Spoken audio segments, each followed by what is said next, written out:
Tonight, we're venturing deep into the heart of Texas, a land as vast as its legends and just as terrifying. After midnight, the highways here turn into something else entirely.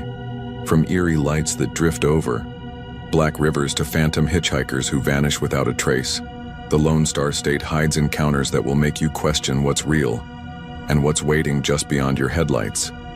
And that's exactly what we're diving into tonight. 20 true creepy encounters on Texas roads after midnight. But before we begin, here's something strange. Most viewers make one mistake. They leave without subscribing. And by doing so, they miss the creepiest, spine-tingling tales we share every week. Don't let that be you. Hit that subscribe button now, because the terror we're about to uncover is only the beginning. Now, one more thing. Where are you watching from? And what time is it right now? Drop it in the comments below. Because here, the clock has already struck midnight, the roads are empty, and the horror is about to unfold. So buckle up. Keep your eyes on the road. And whatever you do, don't look in the rearview mirror. I don't really know how to start this. I guess the best way is to just lay it out plain. I used to drive nights for work. I'm not a trucker, not a long-haul guy, just a regional courier in South Texas, running odd jobs and deliveries. It was good money for a while. The company didn't care what hours I kept as long as the deliveries were on time, and I found I preferred driving at night. The roads were open, the air cooler, and I could put on whatever music I wanted without worrying about calls or traffic slowing me down. That habit eventually ended, and not for reasons I'd call practical.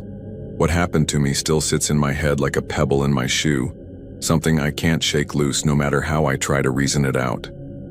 I haven't told anyone except my sister, and she thought I was exaggerating, maybe half asleep behind the wheel. I wasn't. I know I wasn't. This was in late October 2017, and I remember the date because of the delivery log I had to fill out that night. October 29th, a Sunday. I had a late drop scheduled from San Antonio down toward a little town called Pleasanton, then looping east across Highway 281 up toward Blanco before cutting back north. If you've never driven that stretch at night, let me paint it for you. The highway's wide open with long, dark fields pressing in on both sides, sometimes scrubby trees or the silhouettes of barns far back from the road. Towns are few and far between, and once you leave the glow of one, it's just you and the blacktop and whatever you brought with you. On nights like that, you get the sense you're the only person alive, and it's peaceful until it isn't. That night, the air had a dry chill, the kind that makes you roll the window up after a while. I had the radio low, some classic rock station fading in and out as I got further from San Antonio. Around 11, I hit 281. The moon was out, but patchy clouds kept crossing it, so it was like someone flicking a dimmer switch every few minutes. My headlights cut long beams into the dark, and every so often a sign would flash green with a speed limit or a marker for a county road. I'd been driving maybe 30 minutes on 281 when I first saw her. She was standing just off the shoulder, barely inside the glow of my headlights. A girl, maybe late teens, barefoot, in a pale dress that shimmered like satin. It was torn at the hem, frayed up the side like she'd caught it on barbed wire. Her hair was long and dark, hanging loose around her shoulders. She was waving one arm in that half-hearted way people do when they're desperate but tired, like she'd been out there a long time.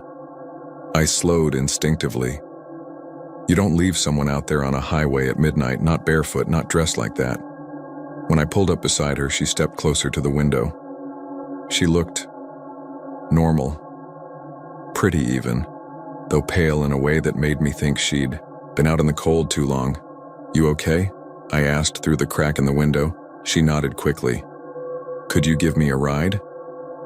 Her voice was soft, polite. "Just across the bridge, please." I didn't hesitate. I unlocked the passenger side and she climbed in carefully, keeping her torn dress from catching on the door. She smelled faintly of something sweet, like lilies, though I didn't see any flowers around. She folded her hands in her lap, shivering, just a little. "Where are you headed?" I asked, pulling back onto the road. "Just across the bridge," she repeated. "The Blanco River Bridge, not far." Now I knew where that was. 10, maybe 12 miles up. I glanced at her again. She was staring ahead, posture straight, like someone riding to church. Her bare feet were pale against the floor mat. I wanted to ask why she was out there, but something about her manner made me hold back. We drove in silence for a while, the tires humming against the asphalt. The radio sputtered into static and I shut it off. The air in the cab felt heavy like before a storm. I checked the rear view, half expecting to see another car. Nothing. Just endless road stretching into the dark. After a few miles, I tried again. "So you from around here?" She gave the faintest smile, eyes still forward. "I was. Once." That answer didn't sit right. I noticed the way she said "was," like it was a closed book. I cleared my throat, kept driving. The moon broke. Through the clouds, lighting the fields silver. We were maybe a mile out from the Blanco River Bridge when the temperature in the cab dropped. Not just cooler, cold. I reached instinctively for the air controls, but the vents weren't blowing. "You cold?" I asked. She turned to me then, and for the first time I saw her eyes properly. They were dark, almost black, and there was something wrong in them. Not anger, not sadness. More like the deep, empty look you see in someone sitting in a hospital bed too long. "I won't be much longer," she said. The words crawled under my skin. The bridge was up ahead, a thin line of guardrail shining under my headlights. My knuckles tightened on the wheel. I wanted to ask what she meant, but I didn't. As we rolled onto the bridge, I felt the weight shift in the car, like when a passenger leans suddenly, but she hadn't moved. I glanced to the right. The seat was empty. I swear to you, I didn't hear a door, didn't feel the shift of someone stepping out.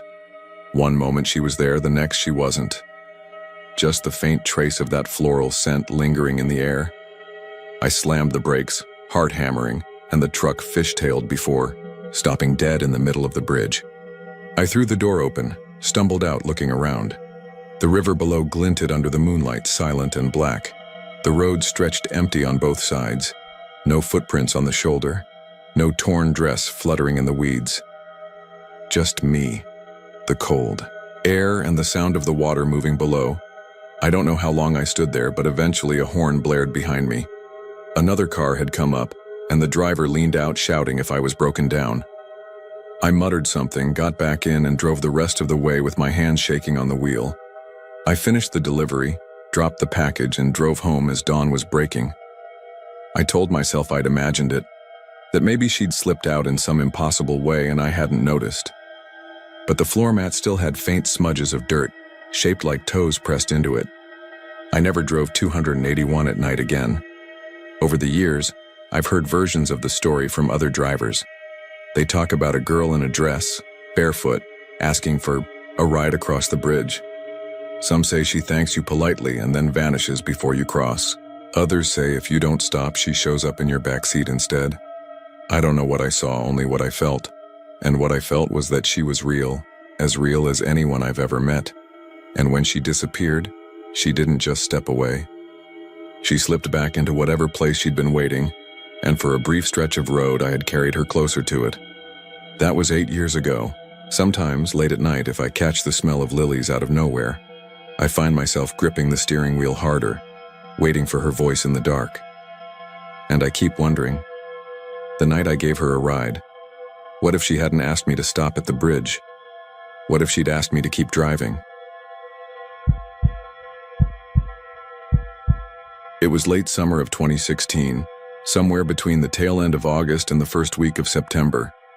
I remember the heat clinging to everything even after the sun had gone down, the way the night air in southern Texas can feel like it's pressing against your skin instead of cooling it. I had been working long hours at a construction job in Corpus Christi, and on weekends I'd make the drive back north to Laredo to see my folks. It wasn't unusual for me to leave work late, shower off the grit, throw some clothes in the back seat, and get on the road around 10 or 11 at night. I didn't mind it. Highways are quieter then, and with the right playlist humming low, the long black stretches of road feel almost meditative. This one Friday night was no different. I remembered checking the clock on my dashboard when I turned onto the smaller county road that shaved about 40 minutes off the trip. It was just after 11:30 p.m. The moon was barely a sliver and the stars were washed out by a haze that made the night sky look strangely muted, as if someone had thrown a dirty film over it. I could smell the faint burnt tang of mesquite from some rancher's brush pile smoldering miles off. It carried in through the vents, sweet and acrid all at once. The road out there was narrow and rough, the kind that rattles your tires against uneven patches. It cut through ranch land, scrub brush, and long empty fields that looked skeletal in the low beams of my headlights. You don't see many cars once you're out there, maybe a semi once in a while, but mostly it's just you, your headlights, and whatever animals dart out across the asphalt at the worst possible moment. I had been driving about 20 minutes on that back route when I saw them, 2 taillights ahead in the distance, faint pinpricks of red glowing steady against the black. I didn't think much of it at first, just another late traveler, maybe someone else making the midnight trek between towns. But the strange thing was, no matter how long I drove, the lights stayed the same distance away, not getting closer, not fading out, just hanging there. I remember leaning forward a little, squinting through the windshield. They weren't bright like brake lights, more like that low, steady glow when someone's just driving with their lights on. But they had this intensity to them, not quite a reflection, not quite natural. My speedometer read 65, then 70, then 75. Still, the lights hung there, impossibly far, yet just within reach. After another 15 minutes, it started to feel wrong. I hadn't seen a curve, hadn't passed a single ranch gate, hadn't even spotted a reflector, post, just the endless stretch of blacktop and those unwavering taillights. I caught myself muttering out loud, "Come on, man, where the hell are you going?" I thought maybe it was some trick of distance, that I was on a long incline or that heat haze was messing with perspective. But then something happened that put a cold knot in my chest. The taillights lifted, not by much at first, just a slow rise, like the car ahead had gone over a hill I hadn't reached yet. But the road was flat. I knew it was flat. I'd driven it dozens of times. My hands tightened on the wheel, and I felt sweat prickle across my back in a way that had nothing to do with the lingering heat. The lights rose higher steadily until they were no longer on the road at all. They hovered above the black strip of asphalt, still glowing that steady, blood-red hue. My mouth went dry. Every instinct screamed at me to stop, to turn around, to get back on the main highway where the world felt solid and explainable. But instead I eased off the gas and kept rolling, hypnotized. I don't know how long I followed. Maybe 5 minutes. Maybe longer. Time had this strange, stretched quality, like everything was moving slower than it should. The only sound was my tires on the rough road and the faint static hiss of the radio, even though the station was clear just minutes earlier. Then the lights veered left, drifting away from the road and into the open desert scrub. No turnoff, no dirt path, just gliding through mesquite and cactus as if the land didn't exist. I slowed almost to a crawl, staring, my brain refusing to process what my eyes insisted was real. And then they were gone. Just like that. One moment, burning red in the dark, the next swallowed by the night sky as if they had lifted straight upward. I pulled over without meaning to. My car idled, shuddering a little from the uneven asphalt. The silence out there was crushing. No insects, no coyotes, not even the distant hum of power lines. I rolled down the window and the night air came in hot and dry, carrying nothing but the faint smell of mesquite and dust. I sat there gripping the wheel until my hands ached, trying to convince myself I'd imagined it. That maybe I was more tired than I realized. That I'd been chasing some rancher's ATV or a truck with bad lights. But deep down I knew none of that fit. I made the rest of the drive white-knuckled, every shadow on the side of the road twitching at the corner of my vision. When I finally pulled into my parents' driveway just before 2 a.m., my mother came out in her robe, worried that something had happened. I remember the way her face looked under the porch light when I told her what I'd seen. Not disbelief, but recognition. She said very quietly, "You shouldn't have followed them." When I asked what she meant, she shook her head and told me to come inside, that the desert had its own ways and some things weren't meant for chasing. She wouldn't elaborate, no matter how much I pressed. My father only muttered that people had been seeing those damn lights out near Laredo since he was a boy. I've tried to rationalize it over the years. Maybe it was swamp gas, though there aren't swamps out there. Maybe drones, though the movement wasn't right. Maybe fatigue hallucinations, though I've driven that road bone-tired before and never once imagined glowing taillights floating into the sky. I still take that back route sometimes, but never at night. And sometimes, when I'm lying in bed with the window cracked, I swear I catch the faint smell of hot asphalt and mesquite, the sound of tires crunching a road that isn't there. I never follow it. Not anymore. Because every now and then, when I close my eyes, I still see those two red lights hanging steady in the black, waiting for someone else foolish enough to give chase. I want to start this off by saying I'm not superstitious. I've never really believed in ghosts, demons, or whatever else people talk about in these roadside legends. I've driven trucks long enough to know that most stories people tell to spook you on the road are just that, stories. But I can't stop thinking about what happened outside Fort Stockton, Texas earlier this year. I keep going back to it, replaying the details in my head, asking myself if maybe I dozed off or imagined it, or somehow lost my grip on reality for a few minutes. The problem is I wasn't tired that night. I remember everything clearly, and I know what I heard. It was January 17th, 2024.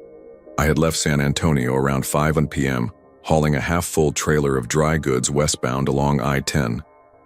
The sun had dropped behind me by the time I hit Ozona, and by the time I rolled past Fort Stockton, it was fully dark. Out there, away from the bigger towns, the night presses on you in a way it doesn't in cities. There are no streetlights along the stretches of desert highway, no neon buzzing from gas stations every few miles, just the endless flat scrub and the road humming beneath your tires. The weather was clear. Cold, too. The kind of brittle chill that makes the air sting inside your nose when you step outside. I wasn't feeling sleepy yet, but I knew I'd have to pull over soon. I don't like pushing myself too hard at night, so when I saw the blue sign for a rest area about 10 miles up, I figured I'd stop there, stretch my legs, maybe grab a quick nap in the cab before continuing. The rest area was nearly empty when I pulled in. Just one pickup parked on the far side near the vending machines and another semi-idling farther down. I picked a space close to the building, under the yellow glow of a flickering lamppost. The kind of light that makes the shadows look deeper than they are. I killed the engine and sat there for a minute, listening to the sudden silence after hours of road noise. The quiet in those places always feels different, not peaceful exactly. More like the world is holding its breath. I hopped out, stretched, walked to the bathroom, and splashed cold water on my face. Everything seemed normal. A little rundown, sure. Cracked tiles, buzzing fluorescent lights, the faint smell of bleach covering something older, but nothing unusual. When I came back out, the pickup was gone. The other trucker had pulled out too. I was the only vehicle left. I locked up, climbed back into the cab, and leaned the seat back. I wasn't planning to fully sleep, just close my eyes and rest a little.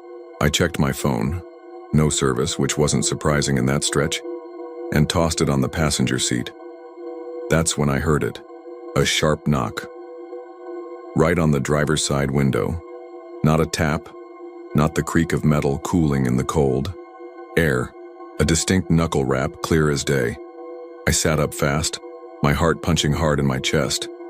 My first thought was maybe security, or another driver needing help. But when I turned, there was no one there. Just the pale reflection of my own face in the glass, wide-eyed and pale under the dim cab light. I waited, leaned closer. Nothing moved outside.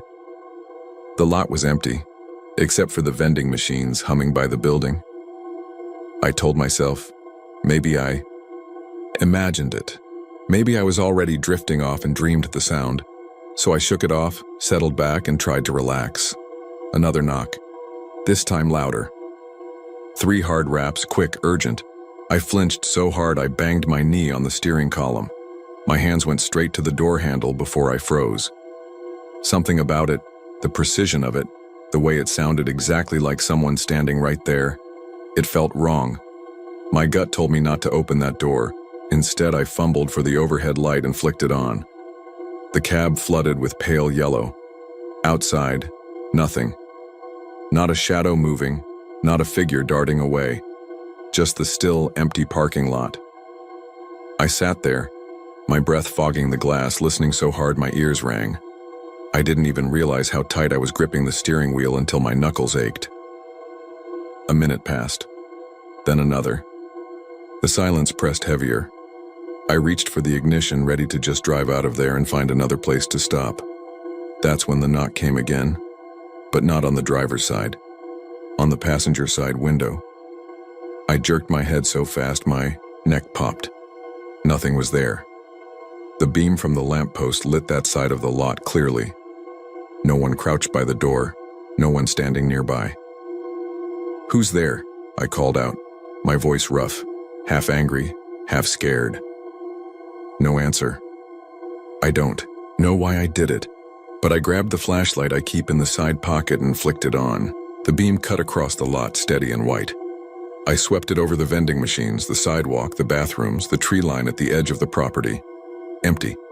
Nothing but flat desert brush swaying in the cold wind. When I swung the light back toward my truck, though, my stomach dropped. There were handprints on the passenger side window, faint but visible in the condensation my breath had left inside the cab. Smears, streaks, like someone had pressed their palms flat against the glass. I scrambled, wiped my sleeve across the inside, convinced maybe it was just my own foggy breath-making shapes. But the marks were on the outside. Fresh. I don't remember making the decision to start the truck. My hands just moved, twisting the key, slamming it into gear. The engine roared to life and I was rolling before I'd even buckled in.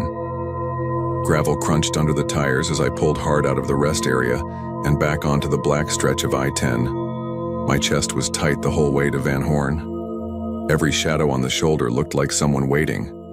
Every flash of my mirrors made me brace for another knock. I didn't stop again that night. And here's the part that won't leave me alone.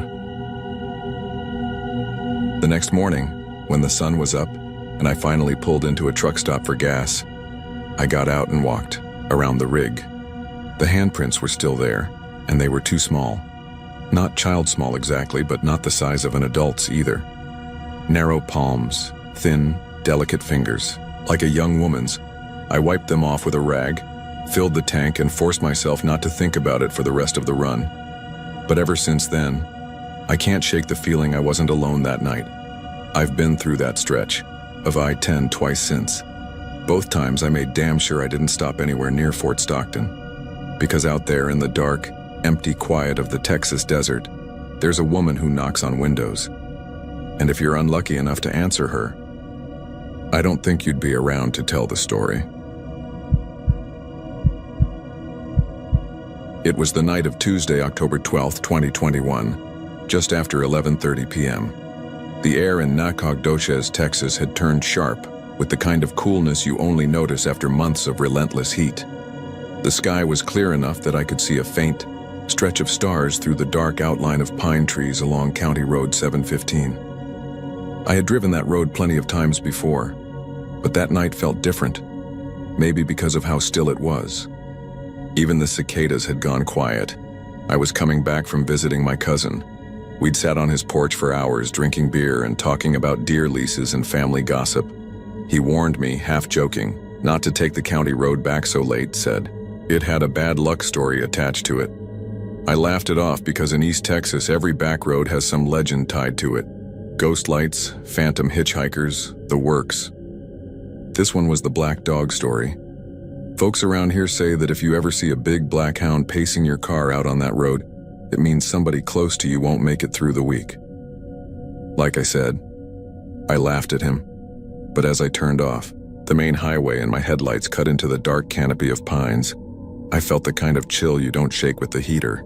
The asphalt was cracked, and the painted lines were so faded they looked like scars. My truck's high beams lit up the trunks of the trees, pale gray with streaks of moss like veins under skin. The windows were down an inch, and the smell of pine needles and damp earth carried in on the wind. For the first mile, it was just me, the road, and the sound of gravel spitting from my tires. I had the radio low, an old George Jones song that barely filled the cab. I remember reaching for my thermos of coffee when I saw something move in the ditch up ahead. My brain caught it as deer, the way it always does on these roads, but when the headlights hit, it wasn't a deer. It was low to the ground, long, moving fast. I gripped the wheel tighter and tapped the brakes. That's when I realized it wasn't in the ditch anymore. It was running alongside my truck. It looked like a dog, but bigger. Too big. Its coat was so black it didn't reflect light. Just a hole in the night with a shape. The strangest part was how smooth it ran. Its paws hit the dirt shoulder, but there was no sound, no kick of dust or rock. I rolled up my window without thinking, my hand trembling on the crank like a kid. My speedometer read 45, but the thing matched me easily. Its head level with my window, its eyes never turning.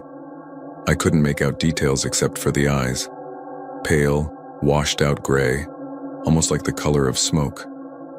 I remember saying, out loud, "Nope, nope."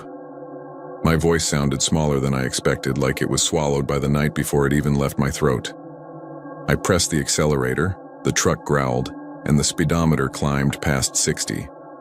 The dog, or whatever, it was kept up.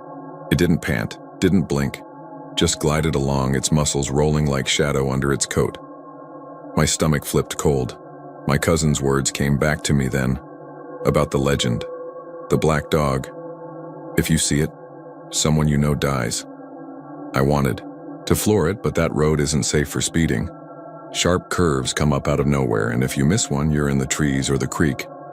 So I held it around 65, knuckles white on the wheel, sweat prickling under my shirt despite the cool air.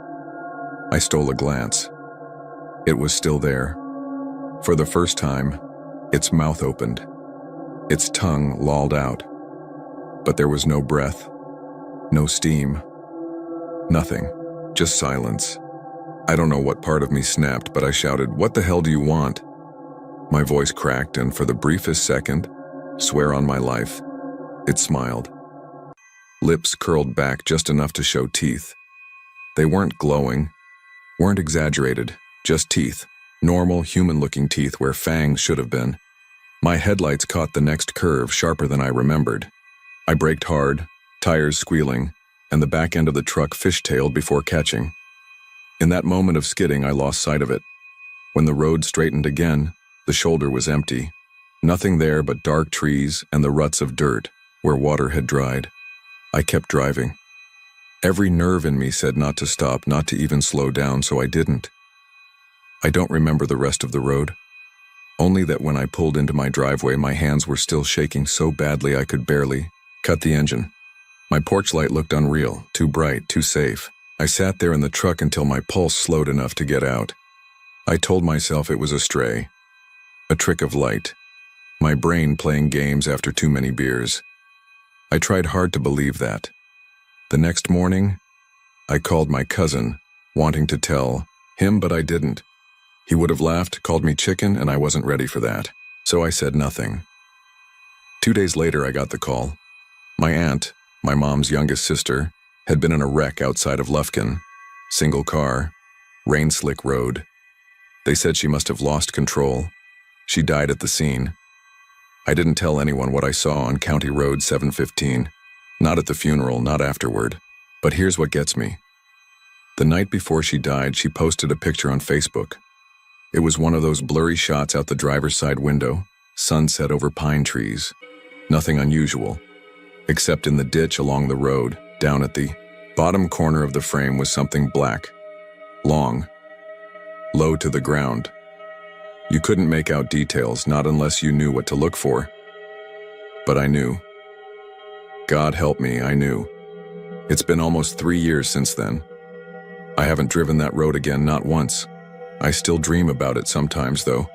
Not the dog exactly, but the sound of silence when it ran, the absence of footsteps.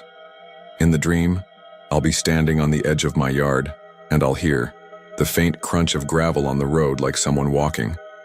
When I look, there's nothing, just the shadow stretching too long behind me, and I can't shake the feeling that one night, it won't be pacing my truck. It'll be standing still, waiting, right outside my window.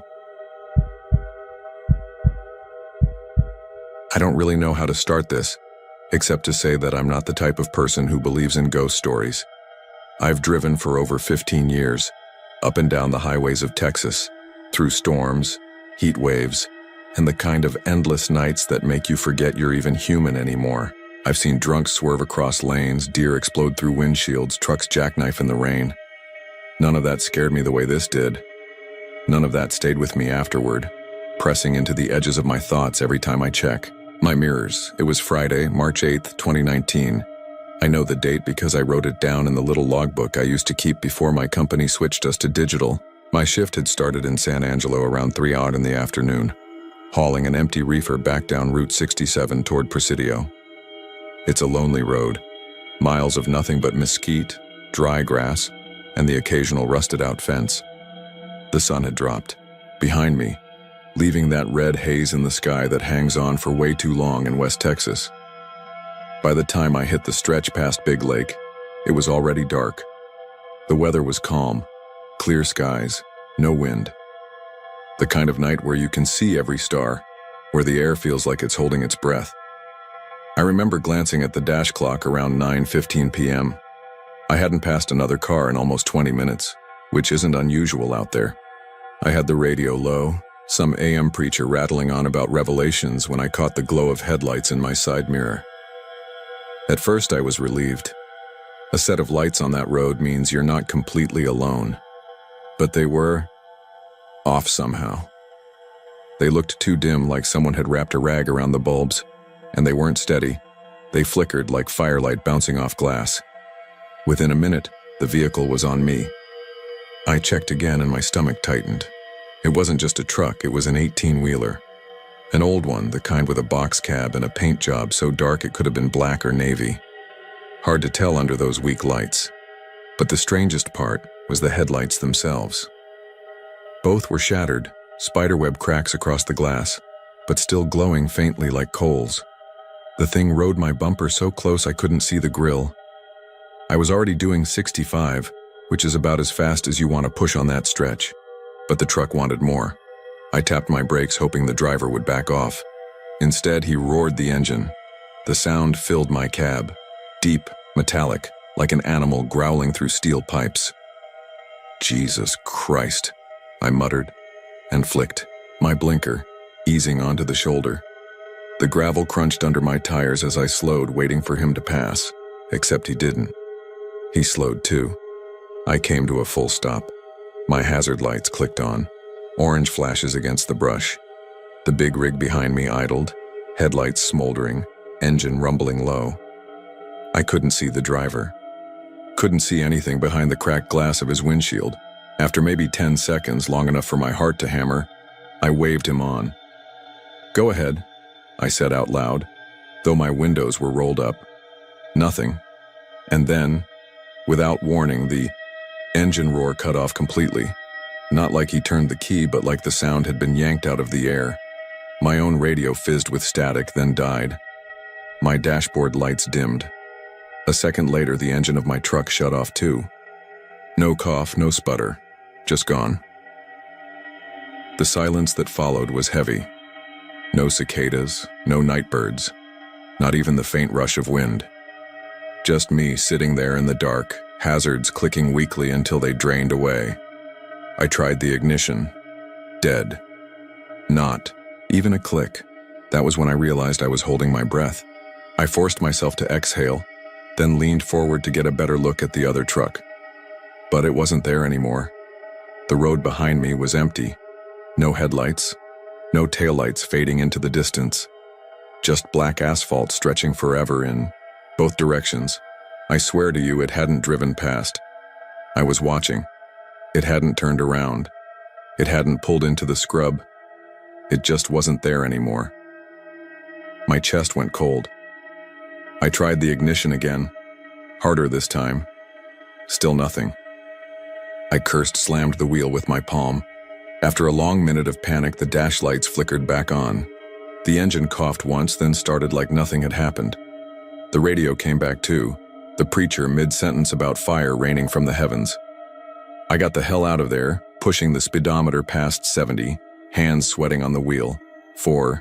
The rest of the drive, every set of headlights in my mirrors made me flinch. But none of them were the shattered glow I'd seen before. None of them burned like dying coals. When I finally parked in Presidio around 11:30, I sat in the cab for a long time before cutting the engine.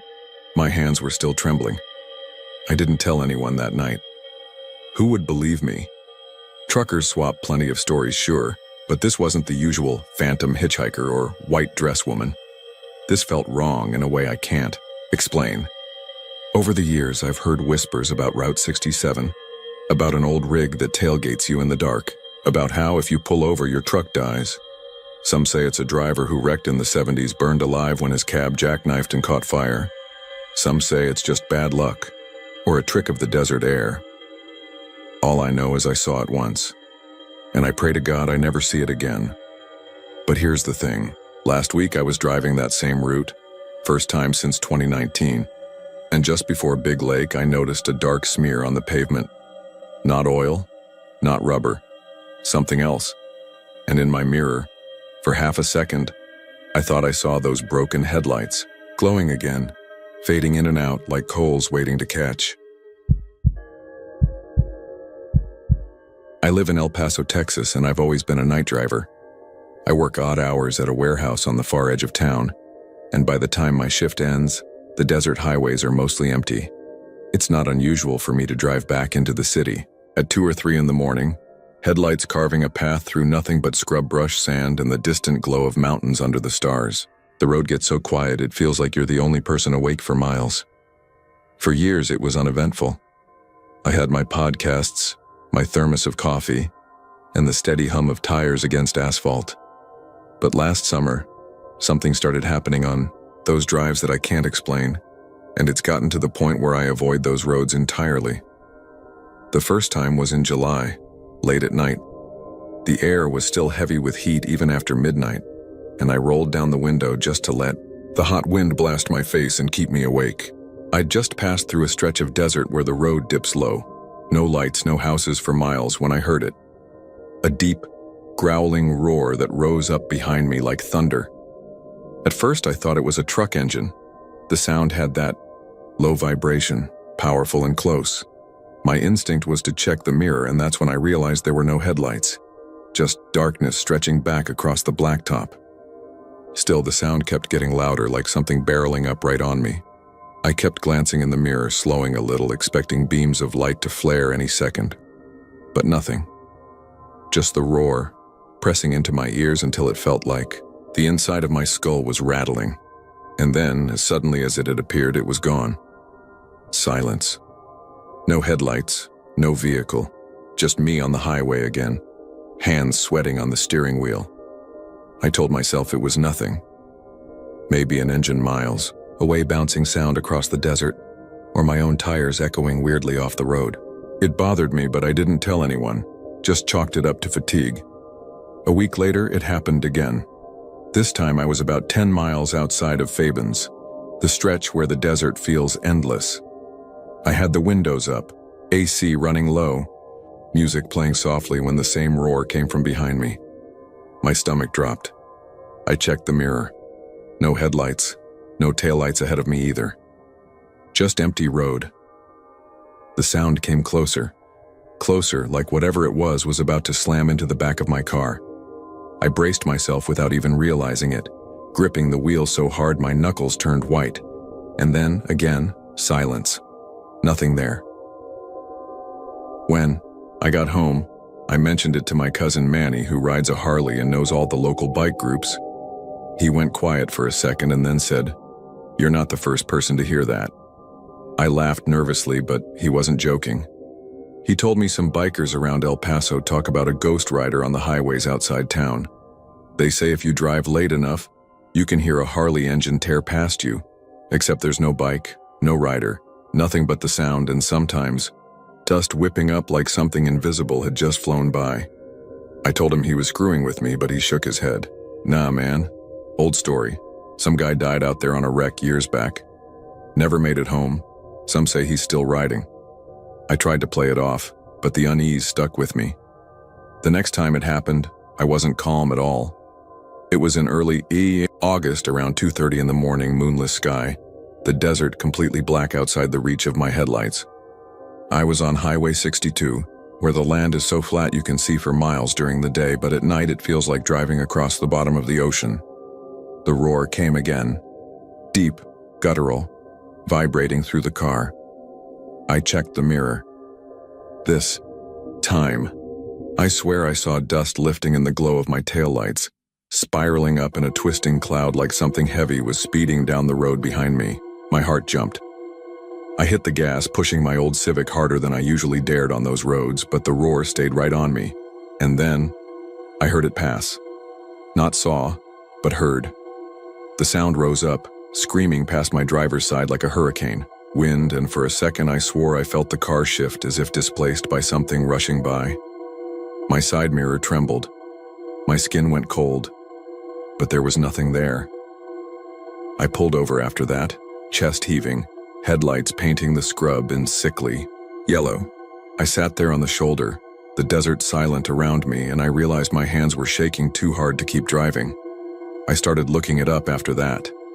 At first, just curious, but then obsessively. There are old forum threads, biker boards, mostly, with stories going back years. Some describe hearing a Harley engine roar past them in the dead of night, dust kicking up, sometimes even the smell of exhaust hanging in the air. A few claim to see a headlight far off that never materialized into a bike. One guy swore he glimpsed a rider, leather jacket, helmet, only to watch him vanish in the rear view. The older the stories, the more details they had. A man supposedly wiped out on that stretch of road in the early 1980s. Locals say his Harley burst into flames and he burned before anyone could reach him. His friends started calling him the Ghost Rider of El Paso, half joking at first until more and more drivers claimed to hear him. I don't know what I believe. All I know is that in September, it went further. I was heading back from work. Later than usual, close to 4 a.m., the sky was starting to pale just barely, that dead hour before sunrise. I'd made it almost to Montana Avenue when I heard the roar again. My gut twisted, but this time it wasn't behind me, it was beside me. I turned my head, and for a fraction of a second I swear I saw it. A blur of chrome and black leather, a Harley keeping perfect pace with my car.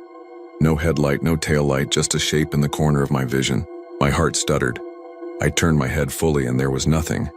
Empty road. But my car rocked like something had pushed air against it. I don't drive those highways anymore. I take the long way through town, even if it adds an extra 20 minutes. I can't explain what I experienced. I know how it sounds, but sometimes late at night when the house is quiet, I still hear it faintly in the distance. The low growl of a Harley engine rolling through the desert dark, looking for a road back home. And I think if I ever hear it stop right outside my house, I won't live to tell anyone. It was September 14th, 2022, a Wednesday night just after 9:30 p.m. I remember the exact date because I had been driving back from a work conference in El Paso and was logging the miles for my expense report. I had taken the long route south through Marfa and was pushing east toward Lajitas, following FM 170, the road that curls along the Rio Grande and cuts through Big Bend country. If you've never driven that road at night, I'll try to paint the picture. During the day, it's beautiful. Desert mountains stacked like jagged teeth, the river glinting silver, sky so wide it feels endless. But at night, it's an entirely different thing.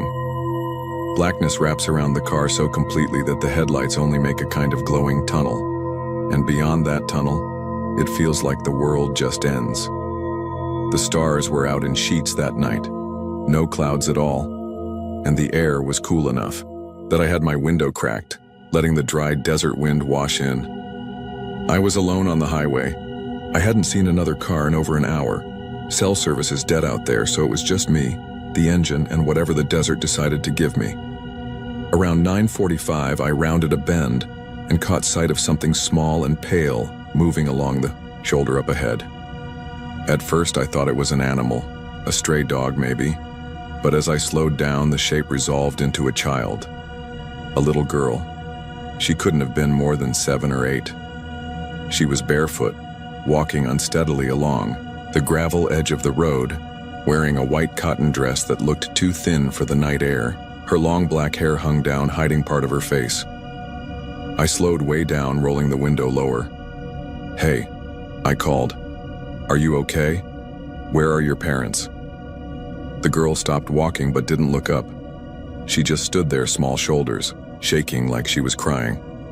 Now, I'm not the type of person who can just leave a kid alone on the side of a deserted highway at night. My gut was already tight with worry, and I pulled onto the shoulder, flicked my hazards on, and got out. Gravel crunched under my boots. The night was incredibly still. No insects, no coyotes, just my engine ticking as it cooled. "Hey," I said again, softer now, taking a few cautious steps closer. "Are you lost?" That was when she turned her face slightly, and I realized I couldn't see her eyes. Not because of the hair, but because in the dim wash of my headlights, her eyes just looked like deep shadows, darker than the rest of her face. I thought maybe it was just the angle, the poor light. Kids cry, their faces streak up, shadows play tricks. "Where are your parents?" I asked. She opened her mouth like she was about to answer, but no sound came out. Her lips moved, trembling, but it was completely silent. Then all at once she bolted, not down the road but directly toward the brush, darting into the darkness faster than I would have thought possible, barefoot on rocks. I swore under my breath and jogged after her, stopping at the edge of the desert scrub. My flashlight was in the glove compartment, and without it, the landscape was just jagged silhouettes against the stars. I couldn't see her anymore. The desert swallowed her up in seconds. I stood there listening, heart pounding, waiting for the sound of her crying or the snap of branches. Nothing. The silence was so total it pressed against my ears.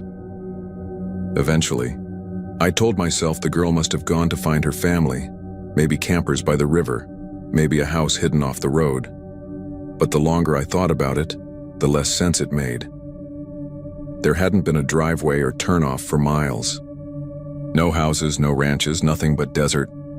I walked back to my car, uneasy but telling myself I had done what I could. I drove on, a little faster than before, trying not to look too hard at the shoulders of the road. But maybe 15 minutes later I saw her again.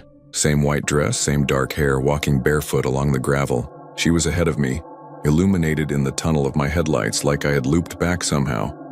But I knew I hadn't. I hadn't turned around, and there were no side roads to cut across. I hit the brakes harder this time, the tires crunching against the gravel shoulder. My heart was pounding so loud I could barely hear myself think. She didn't run this time. She just stood there in the beam of my headlights, facing me head on. Her face was pale, and I swear to God her eyes weren't just shadow now.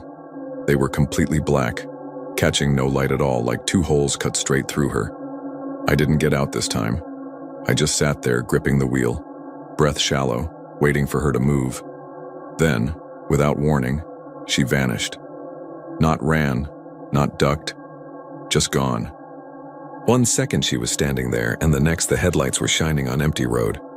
I don't know how long I sat frozen, staring at that spot, before I slammed the car into drive and tore off down the highway, pushing 70 on curves I had no business taking that fast. I didn't see her again that night, but I didn't stop until I reached Lajitas, and even then I parked right under the lights of a gas station and sat there shaking until my pulse came back down.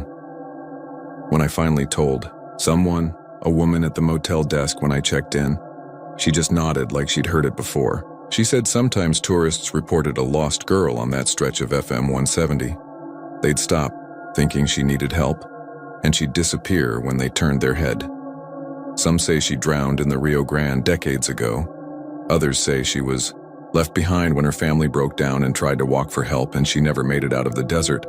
But the way that woman told it, her voice low and steady, it didn't sound like a story meant to spook me. It sounded like a warning. Since then, I haven't driven that road at night again, and I don't think I ever will, because here's the part that still keeps me awake. When I finally made it to my motel room and switched on the bathroom light, there was dust on my shoes. Fine, pale dust, like from the desert scrub. That made sense. But there were also tiny wet footprints across the tile floor. Bare little footprints, leading from the door to the bed. I don't know if I should even be writing this down. I'm not the type to post things online, and I've never used Reddit before tonight, but I don't have anyone I can really tell this to. My family would say I'm losing it. My friends would tell me I've been working too much, and my coworkers would just laugh. But I know what I heard and I know what I saw. And ever since that night outside of Abilene, I haven't been able to sleep without the feeling that something is waiting for me. It was June 12th, 2019, a Wednesday. I remember because it was the middle of one of those long-haul drives I used to make for work. I was a logistics driver for a small supply company. Nothing glamorous, just the kind of work that paid the bills. My route had me taking Highway 20 westbound from Dallas toward Midland, and I'd planned to make Abilene before stopping to grab a late-night bite and maybe a few hours of rest. The weather was ordinary for Texas in summer, hot, sticky even, after sundown. The dashboard thermometer read 89 degrees at 11:30 at night, and the air had that heavy, baked asphalt smell that lingers on your clothes after a day of driving with the windows cracked.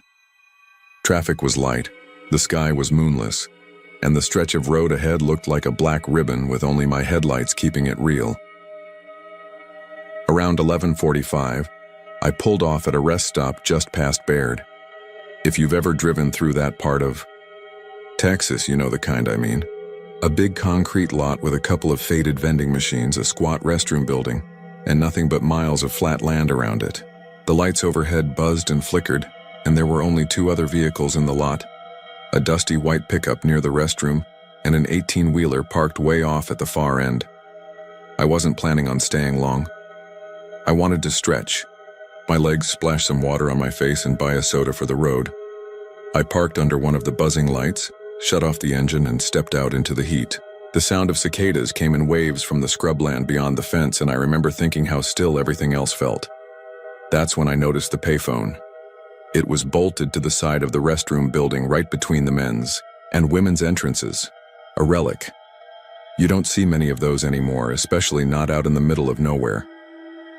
The metal was rusted, the plastic receiver scarred with scratches, and there was what looked like a brownish stain running down the front of the booth as if someone had spilled something thick across it years ago. I didn't think much of it at first. Just one of those things that makes you nostalgic for a second before you move on. But as I walked past, the phone started ringing. Not once or twice.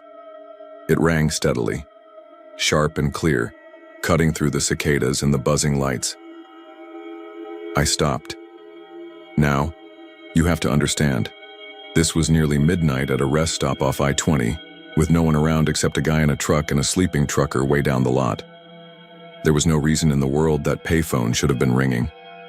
I looked around, half expecting to see someone walking toward it, but the place was still. The phone kept ringing. I don't know why I did it. Maybe it was curiosity, or maybe it was that eerie sense of being singled out. But after standing there, like an idiot for a good 20 seconds, I reached out and picked it up. The ringing stopped. For a second, I didn't hear anything. Just a faint hiss, like static, or maybe just the emptiness of a dead line. I was about to hang up when I heard a man's voice, whispering. He said my name, not just my first name, my full name. And then in the same hushed, rasping tone, he described exactly what I was wearing. A gray t-shirt with sweat stains around the collar, faded blue jeans, and a Dallas Cowboys cap. My stomach dropped so hard I thought my knees were going to buckle. I turned in a slow circle, scanning the parking lot, the truck by the restroom, the 18-wheeler in the shadows. I didn't see anyone watching me. The voice on the line whispered again, lower, more urgent. I could barely catch the words, but it sounded like he was telling me not to look behind me. I froze, my hand clenched around the receiver, slick with sweat. Against every instinct I had, I turned anyway. There was nothing. Just the empty concrete lot, my car, the buzzing light overhead, and the dark scrubland stretching away on all sides. When I turned back, the line had gone dead. I slammed the receiver back onto the cradle and backed away so fast I almost tripped. My heart was hammering, and every nerve in my body screamed at me to get in the car and drive. I don't even remember making the decision. One second I was standing there, and the next I was fumbling with my keys, yanking open the door, and peeling out of that rest stop so fast my tires squealed. For the next hour I drove like a maniac, barely breathing, watching my mirrors for headlights that never came. Eventually I made it to Abilene, pulled into a brightly lit gas station, and sat there with my hands shaking on the wheel until I could convince myself I hadn't lost my mind. I told myself it had to be some kind of prank. Maybe there was a camera, hidden at the rest stop, some jackass with a radio feeding lines to the payphone to scare people. That explanation made the most sense, and I clung to it even though it didn't explain how they knew my full name. But here's the part that's kept me up at night ever since. When I got home 2 days later, I couldn't stop thinking about it. I Googled payphone Abilene rest stop just to see if anyone else had mentioned weird calls or pranks. That's when I found a string of old forum posts, local ghost story threads mostly, and there it was, people talking about the exact same payphone. They said it had been there since the 80s, long after most had been removed. They said it only rang after midnight, and that if you answered, a man would whisper your name. The earliest post I found was from 2003. A college kid wrote about pulling off the highway late at night, hearing the phone ring and answering it. He said the voice described his red hoodie and his backpack. He laughed it off back then, said it had to be a bored trucker with a scanner.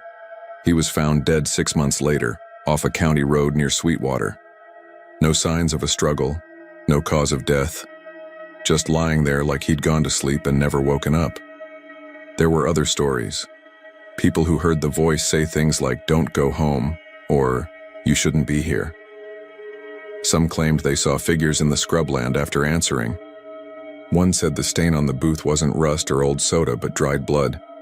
I don't know what to believe.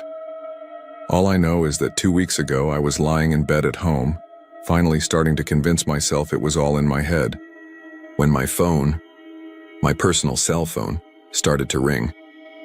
The number was blocked. I answered, half asleep, and heard the same whisper, the same voice. This time it didn't just describe my clothes, it described my bedroom. It told me what was on my nightstand: the half-empty bottle of water, the paperback copy of No Country for Old Men, my phone charger, coiled like a snake. I sat frozen in bed, staring at the shadows in the corner of my room, while the voice kept whispering. Then it said the words I can't get out of my head. "Don't look behind you." The line went dead. I couldn't move for almost an hour. I sat there in the dark until the sun came up, gripping the sheets like a lifeline. That was 2 weeks ago, and I haven't answered a call from a blocked number since. But the thing is, my phone still rings at night. Always after midnight. Always when I'm alone. And I'm starting to think that the next time I pick up, I won't get the chance to hang up again. It was October 17th, 2018, a Wednesday night, and the air outside Amarillo carried that faint bite of autumn, where the heat of the day lingers, but the wind slices sharper than you expect. I remember because I'd been keeping track of the gas gauge all day, planning to push it just far enough to get out of the city before stopping. My girlfriend at the time, Claire, sat next to me, her knees tucked up in my old Honda Civic, scrolling through her phone with the light casting pale blue across her face. We'd been driving back to Lubbock from a visit with her folks. The stretch of highway was almost empty, just us, the occasional semi with its lights glaring in the mirrors, and a whole lot of flat nothing on either side. That's when I noticed. An old Ford Crown Victoria slid into the lane behind us. Boxy, the kind cops used to drive, paint dull like it hadn't been washed in years. At first I didn't think much of it. Those cars are everywhere around Texas. But after a couple miles I realized it wasn't passing, wasn't dropping back. It just stayed, exactly 2 car lengths behind me, headlights locked in the mirror. I muttered something like, "Guess we've got ourselves a shadow." And Claire glanced up from her phone. She twisted in her seat, squinting back at it. "That's weird," she said. It's been there a while, hasn't it? I told her not to worry, but I was already feeling that dull pressure in my chest, the one you get when your instincts start ringing before your brain catches up. I tried slowing down. 10 under, then 15. The Crown Vic slowed too. I sped up, watching the speedometer climb past 75. Still there. Always 2 car lengths, like whoever was driving measured it out. We spent the next half hour like that, every attempt to shake it failing. It didn't matter if I changed lanes, took the inside curve, even pulled into the slow lane behind a semi. The car just adjusted, matching us. "Babe, I don't like this," Claire whispered finally. She had stopped scrolling, her phone clutched tight in both hands now. Neither did I. The longer it went on, the more unnatural it felt. Highways in that part of Texas are long and lonely.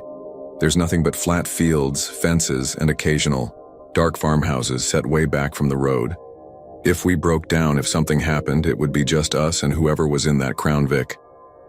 Around mile marker 67, Claire leaned forward, eyes fixed on the mirror. I swear I just saw the front bumper bend. I frowned. Bend? Like dented, like it's not straight. I risked a glance. She wasn't wrong. The grille looked warped, bent inward in the middle as if it had rammed into something. But the strange part was the way the headlights haloed against my rearview glass. They seemed to flare a little too bright, like an afterimage that stuck in your eyes even after you blinked. Maybe it's just some creep, I offered weakly, though I didn't believe it. I'd seen road rage before, tailgaters, aggressive, drivers. This wasn't that. This was patience. Cold, careful patience. For nearly 40 miles, that car trailed us. 40 miles of empty highway with nothing but the low hum of the Civic's tires and Claire's shallow breaths beside me. I'd half convinced myself we were stuck in some surreal game of follow the leader that would never end, when I saw the neon glow of a gas station rising in the distance. "All right," I said, trying to keep my voice steady. "We're stopping. There. Crowds, cameras, lights, they won't try anything." I pulled off the exit, tires crunching against the gravel shoulder as we rolled up under the buzzing fluorescence. The Crown Vic followed down the ramp, but as we turned into the lot, it didn't. I craned my neck hard in my throat, watching as it coasted past the station and back onto the highway, vanishing into the black stretch ahead. Relief washed over me so hard my knees actually trembled when I stepped out of the car. Claire came around to my side, arms wrapped tight around herself. We stood there for a moment, letting the fluorescent lights buzz above us, both of us trying to shake it off. Then I saw it. The back bumper of my Civic, freshly dented in, right in the center. A neat impression that hadn't been there when we left Amarillo. Cold metal warped inward like it had been tapped by something heavy. But I hadn't felt a thing. Not once, in 40 miles, had there been the slightest jolt or impact. Claire saw it too. Her face went pale as paper. "Tell me you felt that happen," she whispered. I didn't answer, because I hadn't.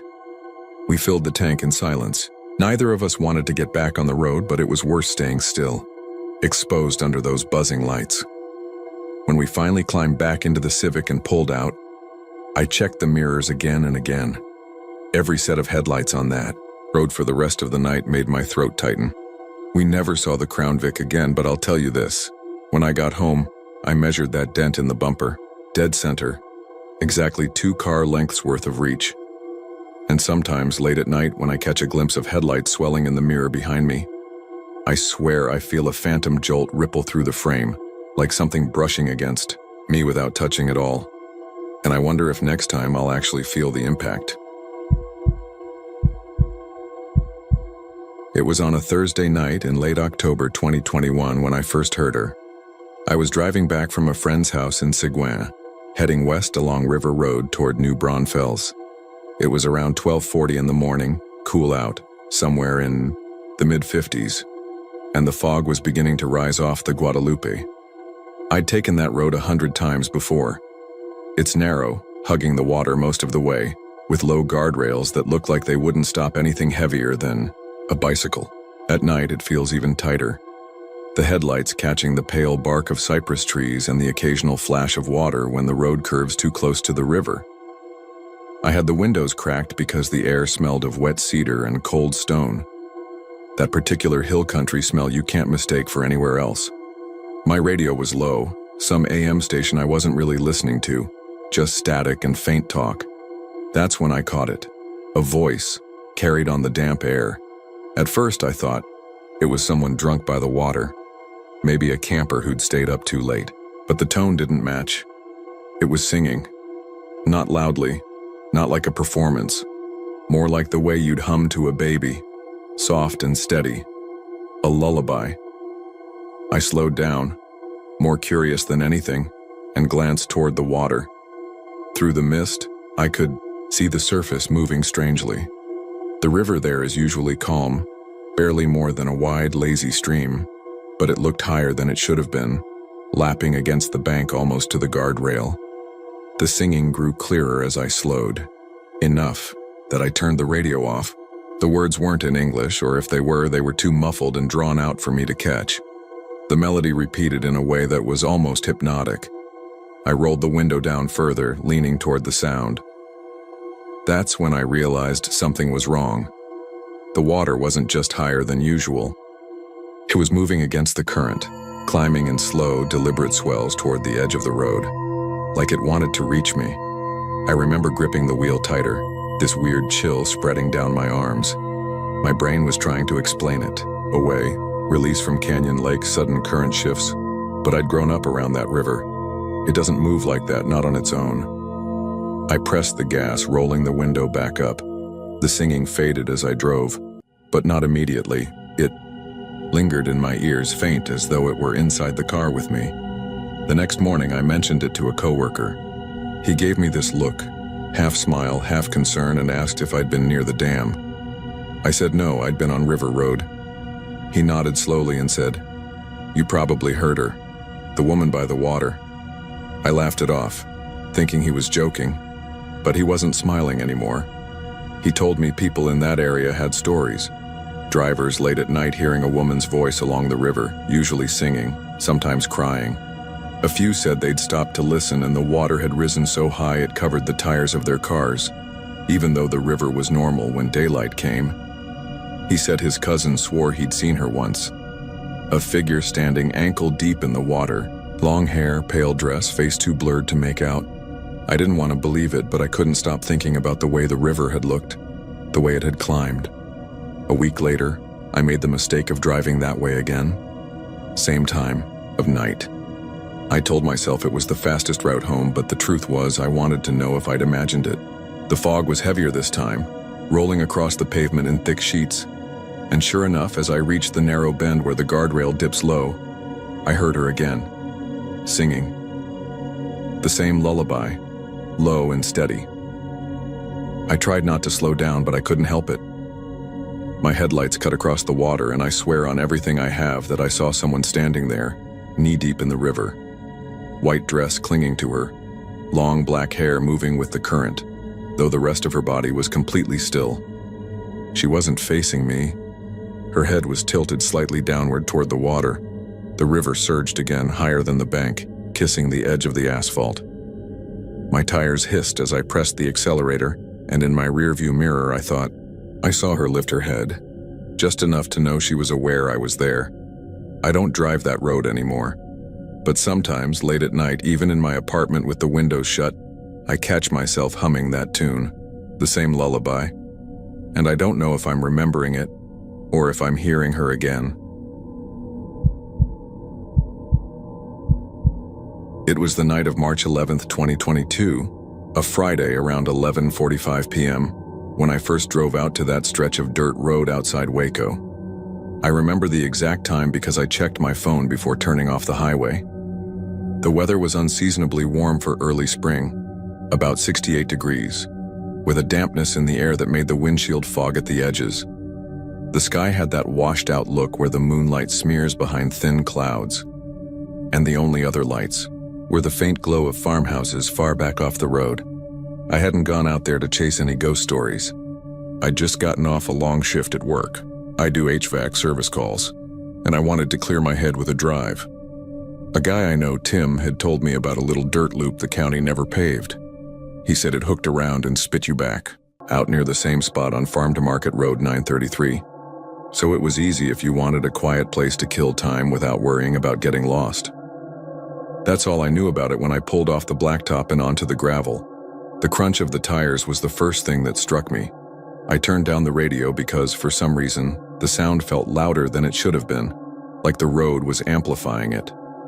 I thought it might just be because the fields on both sides were wide open, no trees to absorb the noise. Just flat land, tall grass, and the occasional fence post leaning under its own weight. The road narrowed quickly.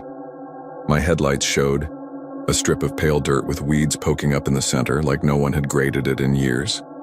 I eased forward, half expecting to see a no trespassing sign or one of those metal cattle gates you can't drive past, but it was just empty. Empty in that way that feels heavier than if you saw another car. About a quarter mile in, I noticed how the fences on either side had disappeared.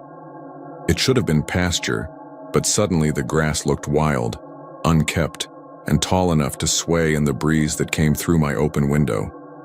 Only I couldn't feel any breeze. The grass was moving, but the air inside my truck was still. I don't scare easy and I don't jump at shadows, but there was something in that moment. The silence, the way the road kept going with no curves, that put a weight in my chest. I told myself I was being stupid, just tired from work. I remember actually saying out loud, "All right, loop around and head home." My voice sounded wrong in the cab, muffled like I had a blanket over my ears. When the road finally bent, I felt relief. It arced left in a smooth curve, then straightened again. I figured I'd be back at the highway in no time. I glanced at the clock, 12:06 a.m. That's when I saw the taillights. Two faint red glows, maybe 100 yards ahead. At first, I was relieved again. Another driver meant I wasn't the only idiot creeping around out here past midnight. But then something gnawed at me. The taillights weren't moving. They hovered there, the perfect round glow you only get when a car's idling with its brake lights on. I slowed, thinking maybe the driver had stopped for some reason. But when I eased closer, they slid forward. Not sped, not jerked, just glided, keeping the same distance no matter how much I pressed the gas. I tested it, sped up to 30, then 40. The taillights matched me perfectly. I muttered, "No way," and felt sweat gather under my shirt. The road turned again, a wide loop back to the right, and I thought surely this would straighten out toward the highway. Instead, the taillights swung with the curve like they were tied to me. I don't know why I kept following. Maybe because turning around on that narrow strip felt worse, or maybe because some part of me needed to know who the hell else was out here. My hands were clamped on the wheel hard enough to ache. Another 5 minutes passed. The road dipped, rose, curved left again. The clock on my dash said 12:18, and the taillights were still ahead. Same distance, never closer, never farther. I honked once. The sound cracked against the night air, loud and useless. The lights didn't react. Finally, I pulled over. The road was just wide enough to get onto the shoulder. Gravel crunched, dust rose in the beams of my headlights, and for a moment the taillights ahead kept moving without me. Then they slowed, stopped. The night was dead quiet. I cut the engine and the sudden silence made my ears ring. I waited, expecting to hear a motor up ahead or maybe see a door open. Nothing. The taillights just glowed red through the dust. Then, slowly, they blinked out. I sat there, heart pounding so hard I thought I might be sick. No engine noise, no movement, just the empty road ahead. I decided to get out, stupid as that was. The air outside was heavy with that damp, earthy smell of spring fields. My boots crunched gravel as I stepped around the truck, trying to convince myself I'd imagined it, but when I looked down the road there were no taillights, no glow, just the bend disappearing into blackness. I climbed back in fast, locked the doors, and turned the ignition. For a second, nothing happened. Dead silence. No crank. I whispered, "Come on, come on." And finally the engine caught. I floored, it wheels spitting gravel. The road twisted, turned, and I kept waiting to see the highway come into view. It never did. I drove for what felt like 20 minutes, hands shaking, every turn looking the same as the last. The grass on the shoulders had gotten taller now, brushing the sides of the truck. When I checked the clock again, it said 12:06 a.m. I swear to God on everything I know, I'd been driving at least 20 minutes since it last read that. But the numbers hadn't changed. That's when I saw the taillights again. Same distance, same glow. This time though, I noticed something that nearly stopped my breath. They weren't brake lights.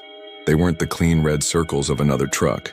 They were smeared, faintly pulsing, like the glow you see behind closed eyelids if someone shines a flashlight. I slammed the brakes. Gravel sprayed, the truck fishtailed slightly before settling. The lights ahead slowed too, then stopped. I couldn't take it anymore. I threw the truck into reverse, backed up fast as I dared, then whipped it around in a three-point turn. I floored it the other way. My high beams caught only dirt, grass, and the curve of the loop. No highway. After maybe a mile, I glanced in, the rearview mirror. The taillights were behind me now, same distance, following. I drove until my hands cramped and my eyes burned. Finally, with no other choice, I pulled over again and killed the engine. The lights behind me hovered. I closed my eyes, pressed my forehead to the wheel, and said out loud, "Please, just let me out." When I opened my eyes, dawn was breaking. The sky had turned pale gray, and I was parked on the shoulder of FM 933, less than a mile from my exit for home. No dirt road behind me, just the regular blacktop stretching quiet and empty. I didn't tell anyone at first. Not until a month later when Tim, the guy who mentioned the loop, brought it up at a bar. He said, laughing, "You ever try that dead-end loop out past 933? They say if you drive it after midnight, you'll see yourself. Like another car, stuck on the same road, never catching up." I didn't laugh. I just asked him to show me where it was on a map. He frowned and shook his head. "What do you mean you can't? It isn't on a map." "That's the point." I pressed him, but he just looked unsettled and changed the subject. "I've taken that highway 100 times since, and I've never found the turn again. But sometimes, driving late at night, I catch a glow in the mirror. Faint, red, always the same distance behind. And every time I check the clock, it's always 12:06. It was November 12, 2021, a Friday night in Midland, Texas. I know the exact date because it was the same night I filled up my tank at a Valero on West Wall Street, just after 11:45 p.m. The weather was cold enough for your breath to hang in. The air, one of those dry West Texas nights where the wind carries grit that scratches at your throat. The station was almost deserted. The kind of place where the fluorescent lights hum loud enough to make you feel like you're standing under a bug zapper. I was coming back from Odessa, where I'd helped my cousin move into his new apartment. It was late and I was tired, so I stopped for gas before heading home. The lot was empty except for a single silver F-150 parked off to the side near the car wash, engine off, no lights on. I noticed it because of how out of place it looked, like it wasn't parked to go inside the store or to fuel up, just sitting there in the shadows. I slid my card into the pump, listening to the machine beep, when I realized there was someone standing by pump 6 across from me. At first I thought it was just another customer, but something about him made me glance again.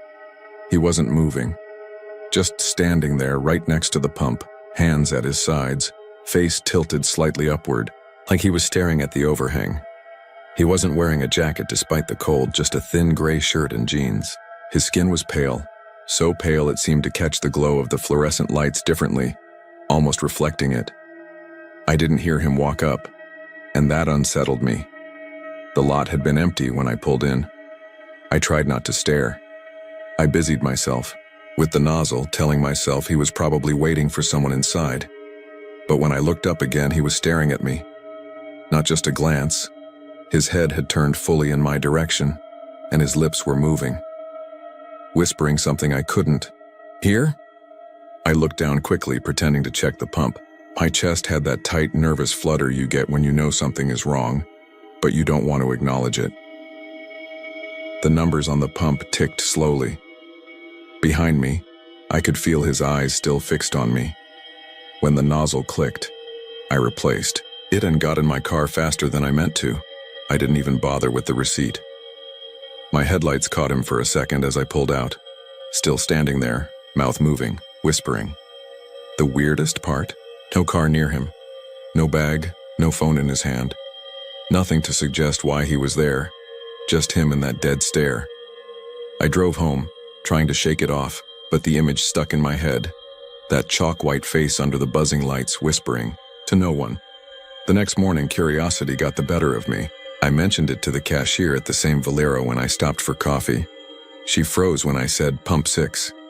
Then she said something that made my stomach drop. "You're not the first to see him." I asked what she meant, and she told me that a couple weeks earlier, one of the overnight guys had checked the surveillance footage. Around 2 a.m., there'd been a man standing at Pump 6 for over 5 straight hours. He never fueled up, never went inside, never left on camera. He just stood there whispering. And then suddenly he was gone. No car pulling away, no shadow walking off the lot, just gone. I laughed nervously, waiting for her to smirk or let me know she was messing with me. But she didn't. She looked tired when she said it, like it was something she wished she hadn't remembered. After that, I couldn't stop thinking about it. For the next week, I avoided that Valero. I'd drive farther just to fuel up elsewhere. But late one night, November 19th, I couldn't resist. Curiosity had curdled into obsession. I parked across the street, engine off, watching the pumps. The place was quiet. A couple of cars came and went. Midnight passed, then 1. The lot emptied, and then at 1:17 a.m., there he was. Not walking up, just there.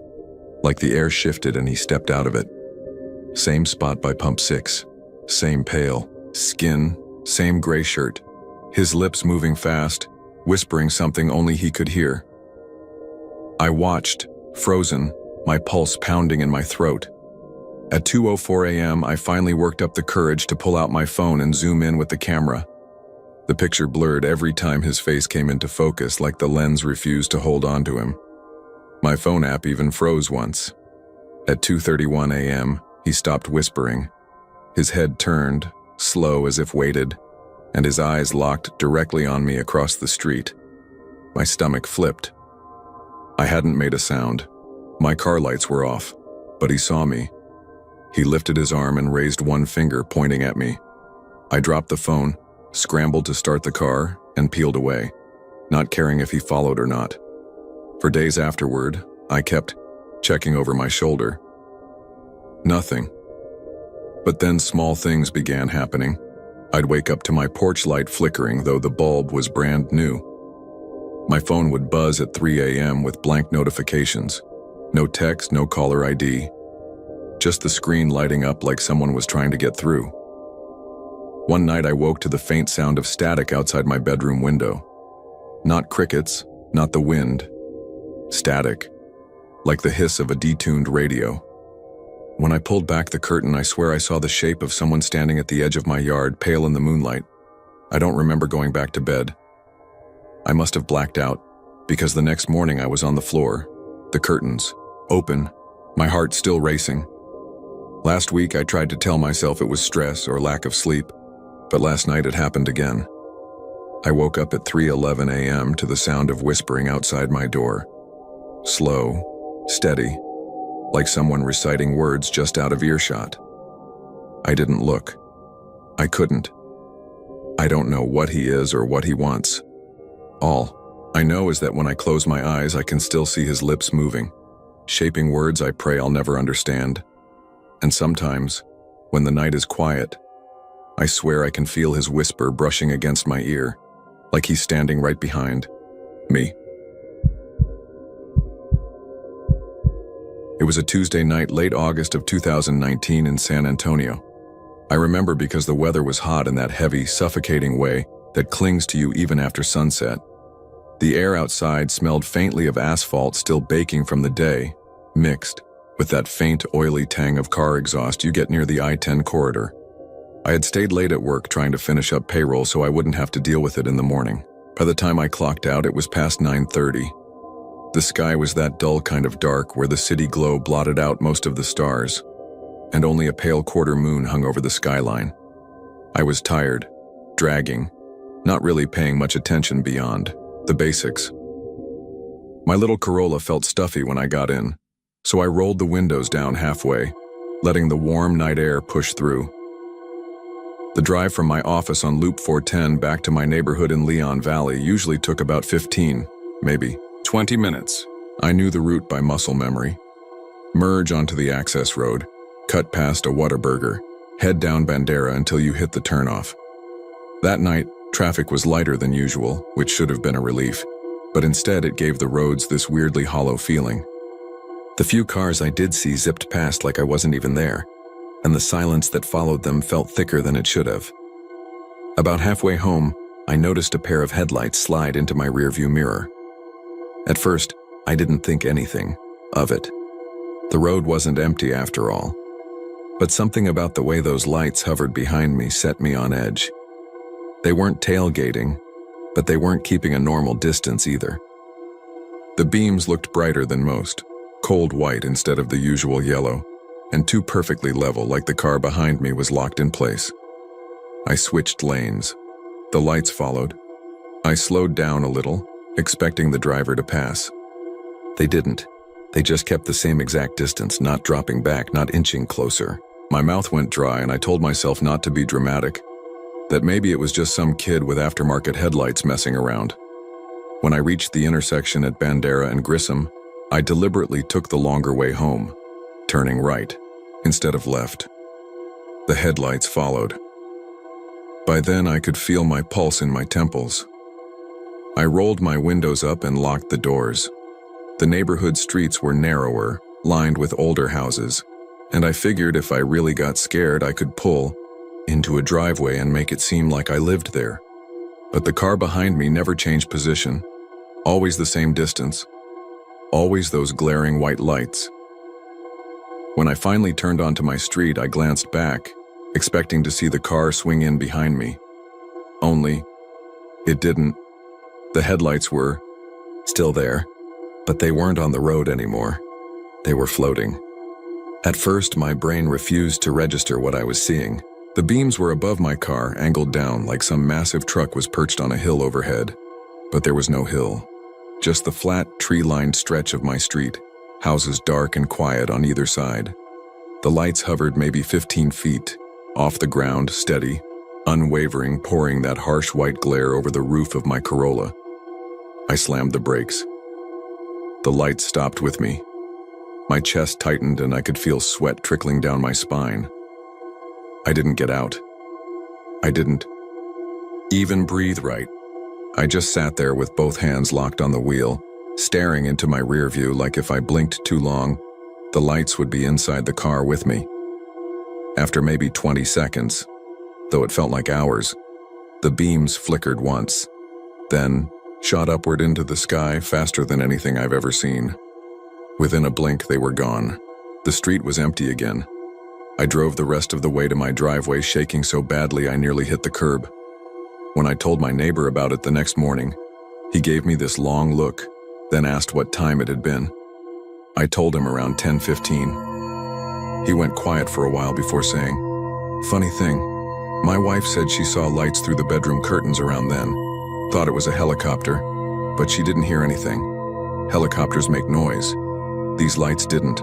Not a buzz. Not even the faint rumble you get from an idling car. Just silence and that impossible perfect glare. I haven't taken that route home since. In fact, I started leaving work before dark, no matter how much I had left undone. But even now, 4 years later, I catch myself staring too long in the rear view whenever headlights line up behind me. And sometimes, not often, but often enough to matter, I swear they don't look attached to anything at all. I don't usually write stuff like this online. Hell, I've never even had a Reddit account until tonight, but I've been sitting here in my apartment for hours, staring at the wall, shaking, and I don't know what else to do. Maybe typing it out will help me convince myself that I'm not losing my mind. Or maybe someone here has seen the same thing and can tell me what the hell I'm supposed to do next. This happened on Friday night, August 16th, 2024. I know the exact date because it's carved into my brain now. It was around 11:30 p.m. when I left Houston, heading north to Dallas. The weather was clear, hot as usual for Texas in August, even at night. Low 90s, heavy air, the kind that makes your shirt stick to your back. I had the windows cracked though, because the AC in my 2009 Camry cuts in and out, and I've been too broke to get it looked at. The highway was mostly empty. Highway 45 can be eerie that late, long stretches of dark asphalt, the kind of black that swallows your headlights whole. Every few miles, the bright white glow of a gas station or the sudden rush of a semi would break the monotony, but otherwise it was just me, the hum of my tires, and the endless flat land stretching. Out on either side, I was tired. That was the whole reason I left late. I'd worked a double shift, and instead of waiting until morning, I figured I'd just push through the drive and crash at my buddy's apartment in Dallas. Coffee in the cup holder, music low, nothing unusual. Then somewhere north of Madisonville, just past mile marker 167, I saw him. At first, I thought it was just some poor guy walking home from a breakdown. He was on the shoulder, jeans, boots, a button-down shirt, and a wide-brimmed cowboy hat. The hat was tilted low, shadowing his face. He didn't have a bag or a flashlight or anything, just walking with this steady, measured pace like he wasn't in any kind of rush. I slowed a little, not enough to stop, but enough to glance over as I passed. His head didn't turn. He just kept walking, one step after the other, his arms swinging slightly at his sides. I drove on, didn't think much of it. Except about 10 minutes later, just past mile marker 176, there he was again. Same guy. Same hat. Same clothes. Same walk. I remember gripping the wheel so hard my knuckles ached. There's no way he could have gotten that far on foot, not in that time. I was going 75, he would have had to sprint through pitch-black fields, over fences, across creeks just to beat me there. And yet, there he was, walking like he had all the time in the world. I told myself maybe it was another guy, maybe a rancher heading back to his truck, maybe some road crew worker who dressed similar. Texas is full of cowboys, it wasn't impossible. Except then I saw him again. Mile marker 182, then 190, then 197. Always the same distance apart, always on the shoulder, always that same slow, deliberate walk. By the fourth sighting, I turned the radio off. I couldn't stand the noise anymore. I rolled my windows up, cranked the AC even though it sputtered, just to shut the night air out. My eyes kept flicking to the rear view after I passed him, half expecting to see him stop and turn, maybe wave, maybe start running after me, but he never did. He never even acknowledged me. He just walked. I drove another half hour like that, my stomach twisted into knots, until I hit the outskirts of Centerville. That's where I made the mistake of pulling over. There's a little rest stop near mile marker 204. Just a strip of vending machines, a couple of bathrooms, and a scattering of streetlights that buzz and flicker like they haven't been serviced in years. I pulled in because my hands were shaking and I kept telling myself I was being stupid, paranoid, overtired. I just needed water, maybe a splash of cold air. Then I'd be fine. I sat there in the driver's seat for a long minute before I worked up the nerve to get out. The air was thick, buzzing with cicadas. A semi idled at the far end of the lot, the driver asleep inside, curtains drawn. Otherwise, it was empty. I walked to the vending machine, fed it a crumpled dollar, and bent to grab a bottle of water. And that's when I heard it. Footsteps. Slow. Steady. Gravel crunching just beyond the wash of the streetlight. I froze, crouched by the machine, my hand still on the bottle. My pulse hammered in my throat. The steps grew louder, closer. I turned, my head just slightly, just enough to see movement at the edge of the lot. A man, jeans, cowboy hat, head tilted down, walking straight toward the rest stop. I didn't think. I dropped the bottle, bolted back to my car, and slammed the lock down as soon as I was inside.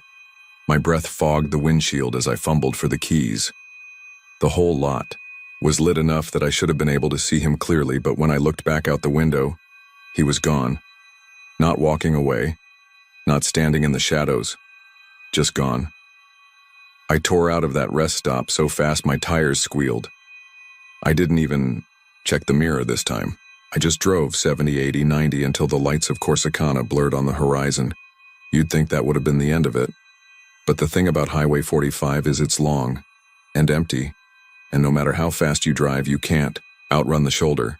He was there again past mile marker 223, past 230, past 241, always the same distance apart, always walking, always ahead of me.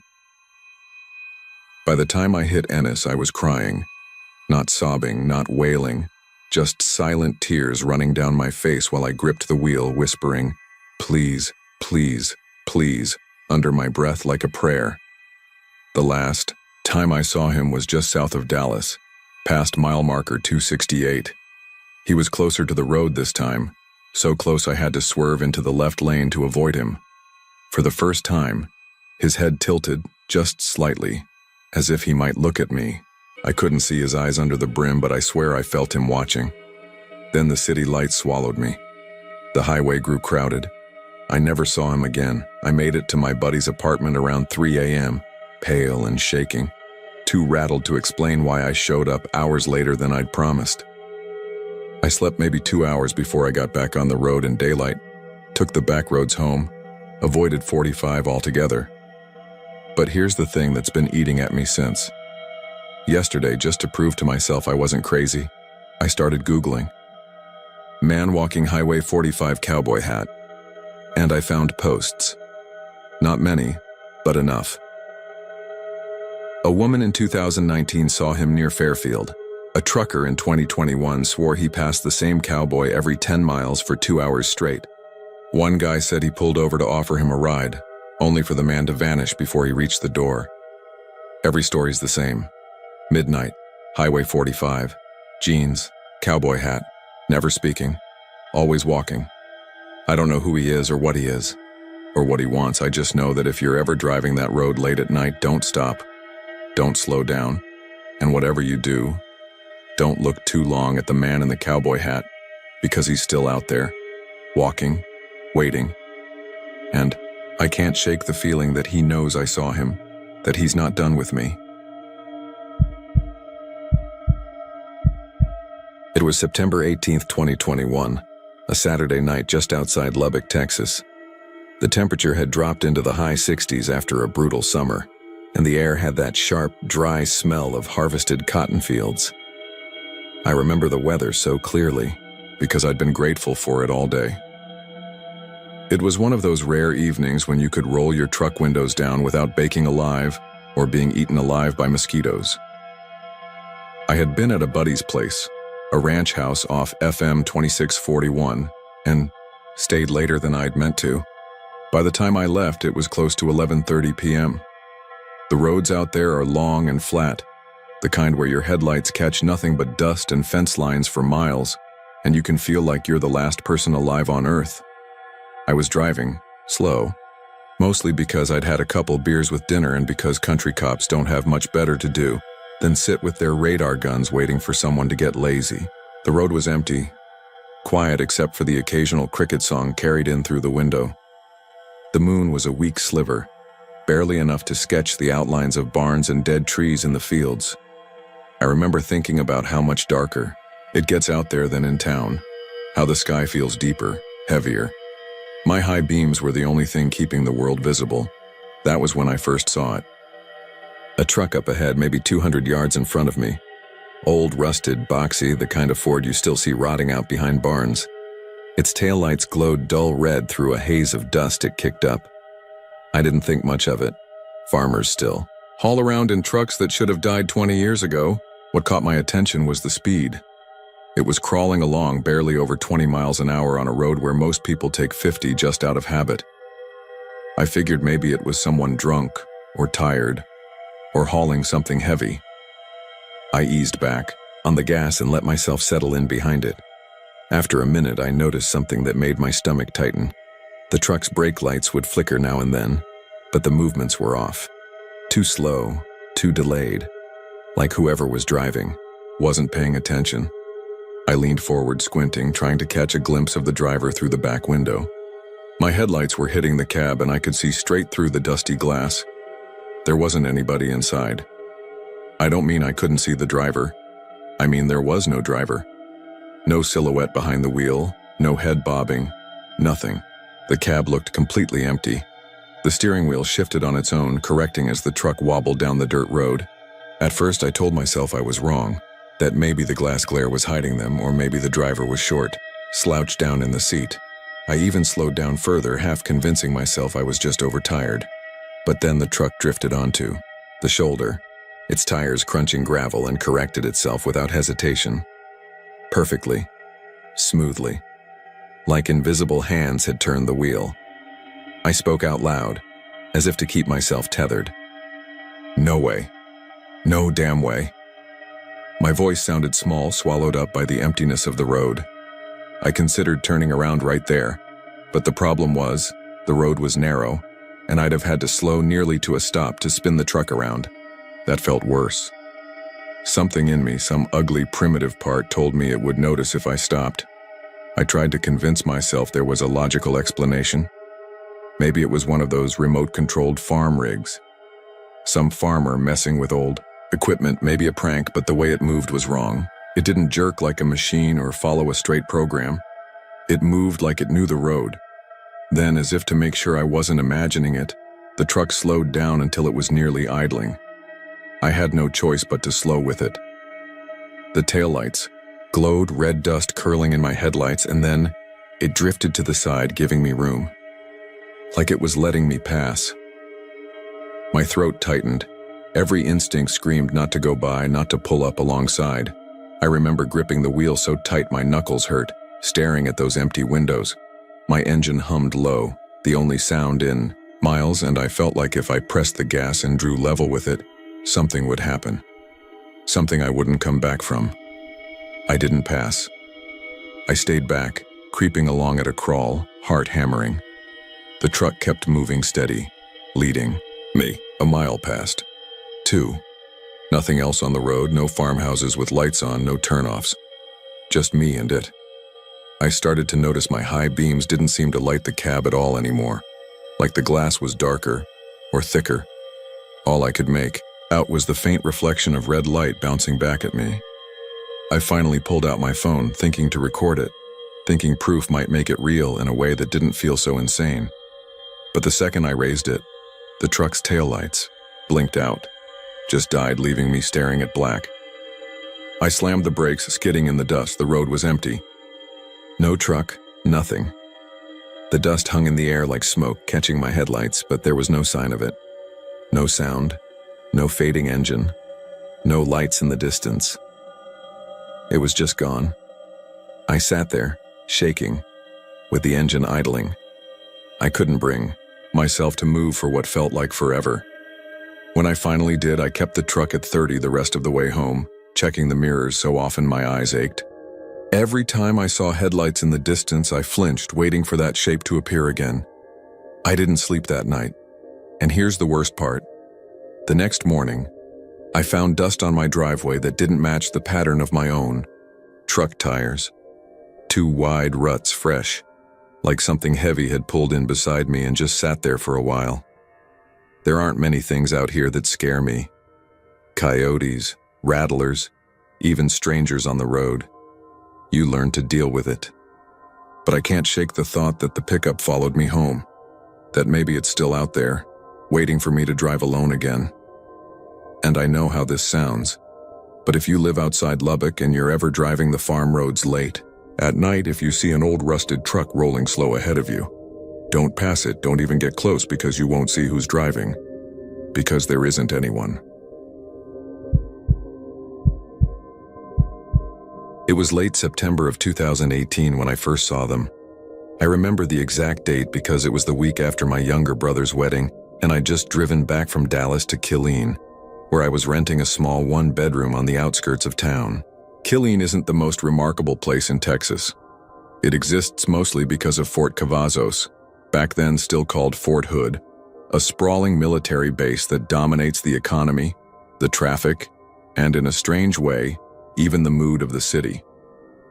The constant hum of helicopters overhead, the distant rattle of artillery practice, the sight of soldiers in fatigues grabbing coffee or groceries in groups.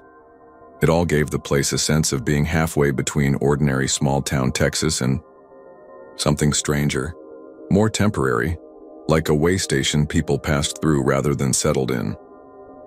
That Tuesday night had been cooler than usual, the first hint that fall might actually arrive. I'd finished a late shift at the print shop where I worked, and instead of going straight home, I decided to take one of the back roads south of town. I did that sometimes, mostly to decompress.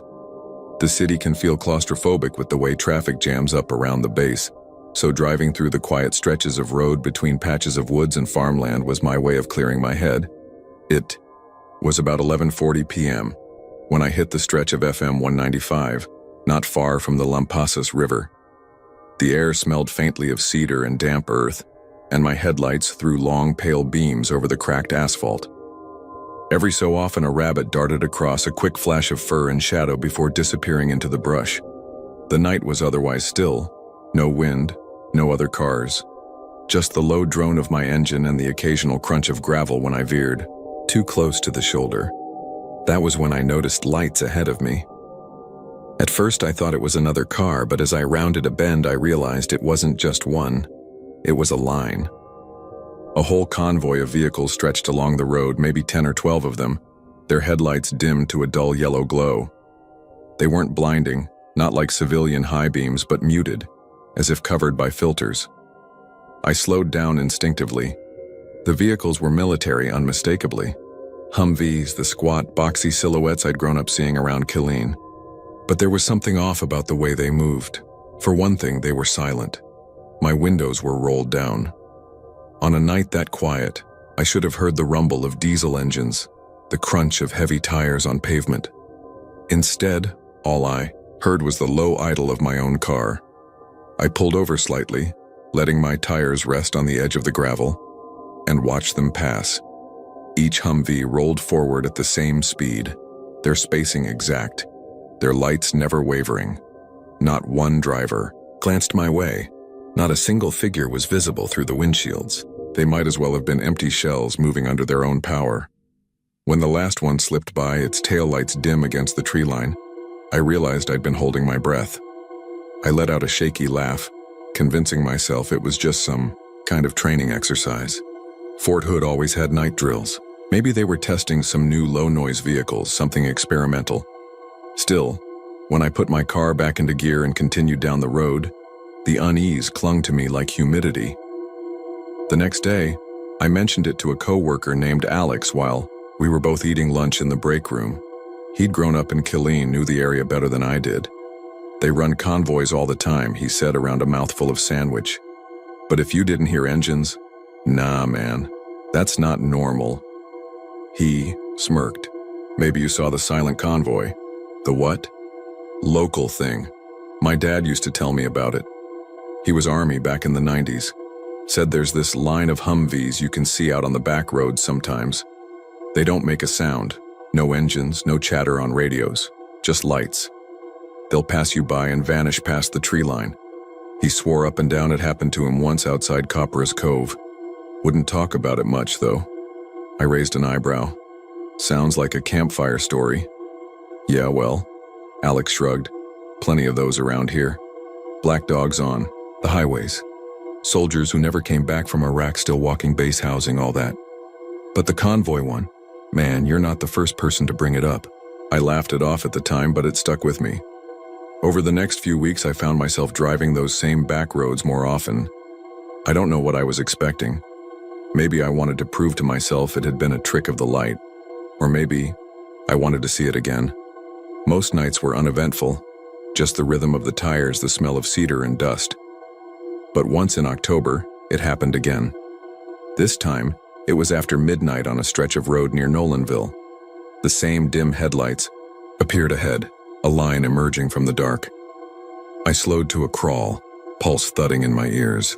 The vehicles were identical, matte green Humvees, no markings I could make out, moving in that precise mechanical formation. Silent. Completely silent. I tried something different this time. As they passed, I leaned out my window and shouted, "Hey!" My voice echoed off the trees. Not a single head turned, not a single flicker of acknowledgement. And then, as the last vehicle slipped past into the darkness, my car stalled. No sputter, no warning, just dead. The dashboard lights went out, the radio cut off, the engine silent. I sat gripping the wheel, my breath fogging in the sudden quiet. For a moment I thought the convoy had somehow killed my battery, like the air itself had been drained of energy. After maybe 30 seconds, the lights flickered back on. The engine turned over without me touching the key. I drove home without daring to stop again. That night I couldn't sleep. I kept picturing the faces, or rather the lack of faces, behind those windshields. The uniform pace, the absence of sound, and the worst part was how the convoy had seemed to react, as if my shout had triggered something in the air that killed my car. I didn't tell Alex about that part. I didn't tell anyone. By November, I'd started avoiding the backroads altogether, but even in town, I couldn't shake the feeling. Sometimes, late at night, I'd glance in my rearview mirror and swear I saw dim headlights a quarter mile back, only to blink and find the road empty. Once, driving home from HEB with groceries, I cut across the small bridge near Belton Lake and saw tire tracks in the mud leading down into the water, wide and heavy like from a military vehicle. They vanished halfway down the slope as if the vehicles had simply rolled into the lake and disappeared. A few nights later, I woke around 3 a.m. to the sound of tires crunching gravel outside my apartment complex. I lived at the edge of the lot near a line of trees. Heart hammering, I pulled back the curtain. There was nothing there, just darkness. But the sound had been real. I tried to rationalize it. Trash trucks, late night maintenance, anything. But the more I tried to explain it, the less sense it made. By December, the silent convoy wasn't just something I'd seen. It was something I felt. A pressure in the air, a stillness that settled over me like a held breath. I started sleeping with my TV on just to drown out the silence. The last time I saw them was New Year's Eve. I'd been at a friend's party, left just after midnight. The roads were quiet, most people still at celebrations. I took the long way home, partly out of habit, partly because some part of me wanted resolution. Sure enough, not 10 minutes outside town, I saw them again. The same line of dim lights, stretching along the road. I slowed to a stop, pulling onto the shoulder. My hands were slick with sweat. This time, though, something changed. The lead vehicle slowed too. Its lights dimmed further, almost extinguishing, and the others behind it followed suit, each one rolling to a stop in perfect unison. A line of silent, hulking shapes stretched down the road. I sat frozen, my hazard lights clicking, a steady metronome in the dark. The driver's side door of the lead Humvee opened. I couldn't see the figure clearly, just a silhouette stepping out, tall, broad-shouldered, wearing something that looked like fatigues. It didn't move like a normal person, though. Its motions were stiff, deliberate, as if each step was being remembered rather than lived. It walked halfway toward my car and stopped. We sat there, staring at each other across maybe 30 feet of empty road. I thought about hitting the gas, but my body refused to move. Then it lifted one arm, slowly, mechanically, and pointed at me. The hazard lights on my car died. The silence that followed was absolute, crushing, the kind that makes your ears ring because there's nothing left to hear. When I finally forced myself to slam the car into gear and peel away, I didn't look back. I moved out of Killeen 2 months later. I told my landlord it was for work, but the truth was I couldn't stand the nights anymore. Every time the wind died down, every time I caught dim headlights in the corner of my vision, I felt that silence pressing in again. I don't drive backroads anymore, but sometimes when I wake in the middle of the night in my new apartment miles away, I swear I can hear the faint crunch of gravel under heavy tires rolling in perfect unison. And when I look out the window, I'm always terrified I'll see a line of dim yellow lights waiting just past the tree line. I want to write this down before I talk myself into pretending it didn't happen. Maybe putting it into words will make me sound crazy, but at least it'll be honest. This happened just over a year ago, on March 9th, 2024. I remember the date because it was the night after a wedding in San Antonio, and I was driving back north on I-35 toward Fort Worth. It was a long, boring drive, and I left later than I should have. I didn't get on the road until almost 9 p.m. By the time I hit Waco, it was around 11:30. The highway was still busy, headlights passing in either direction, but my body was reminding me I'd had 3 drinks earlier and more coffee than water since. I told myself I'd stop at the next rest area just to pee and stretch before the last 2 hours home. The air outside was cool, maybe mid-50s. Not cold, but chilly enough that the dampness of night made it stick. The rest stop I pulled into was dimly lit, the kind of place you'd rather not linger. One long row of street lamps, half of them buzzing faintly or flickering, cast an anemic yellow glow over the parking lot. The building itself was squat and low, tan brick with dark windows that reflected nothing but the smear of fluorescent light inside. Only 3 other cars were parked. A dusty minivan with a luggage carrier strapped to the top, a semi-truck idling, far back, and what looked like a dark-colored sedan with its driver's seat leaned way back. I parked under the brightest lamp I could find, locked the doors, and walked inside. The smell hit first, that mix of cheap cleaner, urinal cakes, and something sour that always seems to cling to highway bathrooms. It wasn't dirty exactly, but it wasn't clean either. The men's room was empty. A couple of stalls, 2 urinals, 2 sinks under a long rectangular mirror.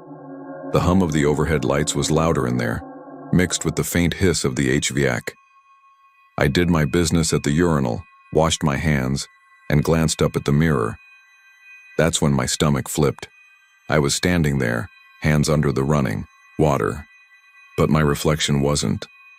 For half a second I thought maybe I'd just been staring at the wrong part of the mirror, or the light was catching weird, but I shifted slightly and saw it clearly. My reflection was about a second behind me, not gone, delayed. I froze, hands dripping, eyes locked on the glass. I moved my right hand. A beat later, the reflection moved its right hand. I tilted my head. The reflection copied me, but a half second late. It wasn't like a digital lag or glitch. It was smooth, deliberate, as if something was watching me carefully and choosing when to follow. Jesus, I muttered, taking a step back. The reflection smiled. I hadn't smiled. My mouth was still slightly open from the whisper, but in the mirror my face pulled into a slow, wide grin that showed too many teeth. I felt something like ice water slide down my ribs. My body went rigid, every muscle locked. Then the bathroom. Door opened behind me. A guy in his 50s stepped in, jeans, flannel shirt, trucker cap pulled low. He gave me a quick nod and headed straight for a stall. The door clanged shut, the lock clicked, and I was left standing at the sink staring at myself. No, at it, because the reflection was still smiling. I backed toward the door, not taking my eyes off it. The smile faded, the face returning to neutral, but I swear to God I felt it watching me even after I pushed into the hallway. I didn't go back to my car right away. I sat on one of the benches outside, head in my hands, telling myself I was tired, wired on caffeine, probably dehydrated. Things look strange when you've been staring at asphalt and headlights for hours. That's all it was. I stayed out there for maybe 10 minutes until the guy in the flannel came out, walked past me and climbed into the sedan. He didn't even glance my way. The car pulled out, taillights shrinking into the dark highway. When I finally worked up the nerve to head back to my car, I glanced once through the window at the bathroom mirror. From that distance, in the dim glow of the fluorescence, I could see the row of sinks, the blank rectangle of glass. And I swear I saw someone standing at the one I'd used. The bathroom was empty. I knew it was empty. But there was a figure in the mirror. Still, waiting. I didn't sleep well for weeks after that.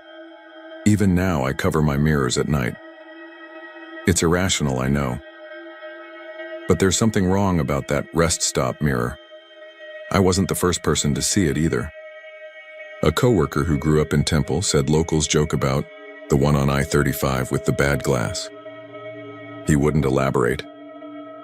I've thought about going back, just to prove to myself it was a trick of the light or exhaustion. But I can't shake the memory of that smile. My smile, only not mine, widening slowly in the harsh bathroom light. like it had been waiting for me to notice it. And the worst part? Sometimes, when I glance too quickly at my own bathroom mirror at home, I think I see it hesitate. Just for a second, like it's still trying to catch up. It was the first week of October in 2019, a Thursday night just outside of Marfa, Texas. I remember it clearly because I'd been driving home from Alpine after visiting a friend, and the air was sharp in that particular way desert nights can be. Clear skies, a low crescent moon, and just enough wind to hiss through the dry grass. Route 90 stretched ahead of me, black and empty, with only the occasional fence post catching my headlights. Out here, it's normal to go miles without seeing another vehicle, and I've always found a kind of peace in that, the sort of stillness where your own thoughts get louder. It was around 11:15 p.m. when I saw him. At first I thought it was just some ranch kid out too late, maybe heading home from a neighbor's place. He couldn't have been taller than 4.5 feet, thin, dressed in what looked like dark jeans and a loose shirt. The most striking thing, though, was that he carried an old-fashioned lantern in one hand, swinging gently with each step, the kind with a glass globe and a metal handle, the kind you'd expect in a photograph from the early 1900s. The light inside flickered like a candle or weak oil flame, not steady like a flashlight. He was walking along the right side of the dirt road that cut across 90. I slowed down instinctively because who the hell lets a kid walk alone in the dark out here? Coyotes, snakes, even just the cold. None of it was safe. I rolled down the passenger window a little and called out, "Hey, you okay? You need a ride somewhere?"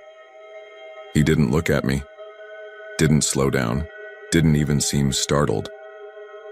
His head was dipped, brim of a wide hat shadowing his face completely, the lantern glow barely touching the lower half of him. I thought maybe he didn't hear me, so I inched the car forward, matching his pace. "Kid, it's late. You lost?" Still nothing. Just steady steps, crunching softly on the gravel, lantern swinging like a pendulum. I remember the hairs on my arms lifting, that subtle wrongness you feel when someone doesn't react the way they should.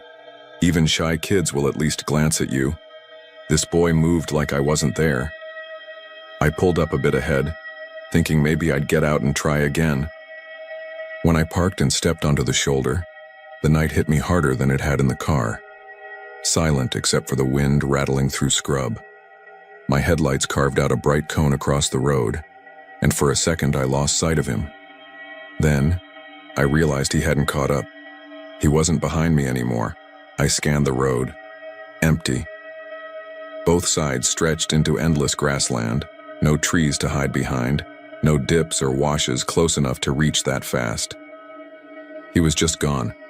I stood there listening, straining to catch any sound, footsteps, the rattle of brush, even the faint clink of that lantern handle. Nothing. Just the hum of my engine and the wind. After a minute or so, I got back in the car, heart beating faster than I wanted to admit, and kept driving. I told myself maybe I imagined it, that fatigue was playing tricks. Except 10 minutes later, just past the railroad crossing near Paisano Pass, I saw him again. Same boy, same lantern, walking along the dirt road parallel to the highway, a good mile from where I'd last seen him.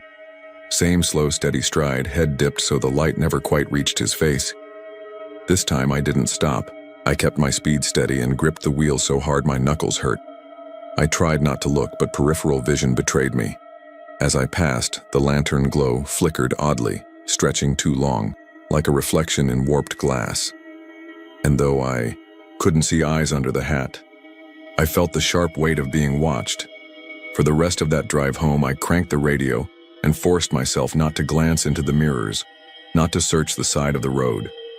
Still, even with the music loud, I thought I heard the faint scrape of gravel footsteps trailing me. I told my friend about it the next day, half laughing it off, but she didn't laugh. She just got quiet and said, "You saw the lantern boy." Apparently, hunters and ranch hands around Presidio and Brewster counties have been talking about him for decades. Some say if you try to follow him, he leads you off the road until you're lost in the desert. Others claim if you see his face, you don't make it back at all. No one agrees on who he was.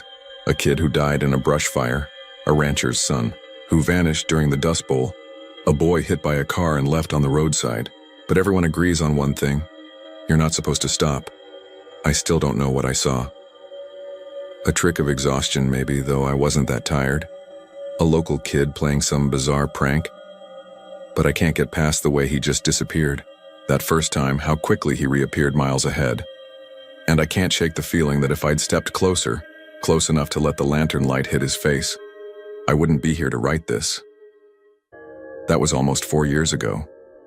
I drive that stretch often for work and I've never seen him again.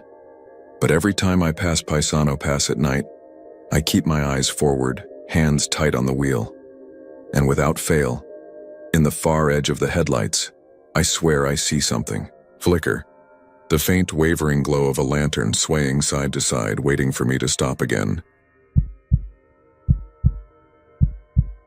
I want to get this down while it's still fresh, before my memory softens the edges into something easier to live with. I know how stories online can sound exaggerated or like creepypasta. I've read enough of them myself. But what I'm about to share really did happen. And if anyone reading this drives through Jefferson County, Texas near Beaumont, I hope you'll take me seriously. It was Thursday, July 18th, 2024. The exact time I remember because I'd glanced at my dashboard clock when I merged back onto I-10 eastbound after filling up at the Chevron off Major Drive. It read 9:42 p.m. The weather was the kind of heavy summer night you get in southeast Texas. Sticky humidity, faint smell of wet earth from an earlier thunderstorm, and patches of ground fog rising low along the grass near the shoulder. I'd been driving home to Orange after visiting my sister in Lumberton. Normally it's a 40-minute trip, but road work had traffic detouring and I was already tired from the day. My windows were cracked for air and my radio was low, just some static-ridden country station that faded in and out as I went. Nothing about the night seemed unusual. About 10 minutes. Past Beaumont, I noticed brake lights ahead. 2 cars swerved slightly into the left lane, their taillights jerking side to side like whoever was driving had been caught off guard. When I crept forward, I saw why. On the right shoulder, just beyond the fog line, sat a wrecked sedan. Silver, or maybe light blue. It was hard to tell under the sodium glow of the highway lights. The front end looked crushed, hood buckled, windshield shattered inward. One of the doors hung open at an odd angle. A scattering of glass glittered across the asphalt, catching my headlights like frost. I slowed down. Instinct, I guess. You see, a wreck. You half expect someone to stumble out or wave for help. But there was no movement, no hazard lights flashing, no smoke or steam rising, though the damage looked fresh.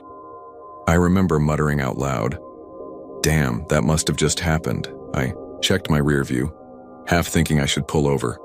But other cars kept coming, swerving at the last second to avoid the debris. I thought maybe it was safer to call it in instead of adding another stopped vehicle into the mess. So I reached for my phone, tapped 911, and told the dispatcher exactly what I was looking at. Mangled sedan, right shoulder, eastbound I-10 past, Beaumont, maybe mile marker 857. The woman's voice on the line was calm, routine. She asked if I'd seen any injured parties, if anyone was inside the vehicle. I said no, but that it looked like they'd need EMS for sure. She told me officers were being dispatched and thanked me for reporting. That should have been the end of it. But when I glanced back into my mirror a minute later, the wreck wasn't there. At first I thought maybe the fog swallowed it or my angle, made it harder to see. But the shoulder looked empty, flat, just tall grass and the faint glint of guardrail. I blinked hard, leaned forward over the wheel trying to catch even the outline of twisted metal or a door left open. Nothing. I checked my speed, checked the road, checked again. Gone. I had that weird hollow feeling in my chest, like missing a step on the stairs. My hands tightened on the steering wheel. I even said out loud, "No way, no way." I drove another couple miles in silence, then finally pulled off at the next exit, parked under the buzzing lights of a Shell station, and called 911 again. This time I explained that I'd just reported a wreck, but I wasn't sure anymore. The car wasn't there now.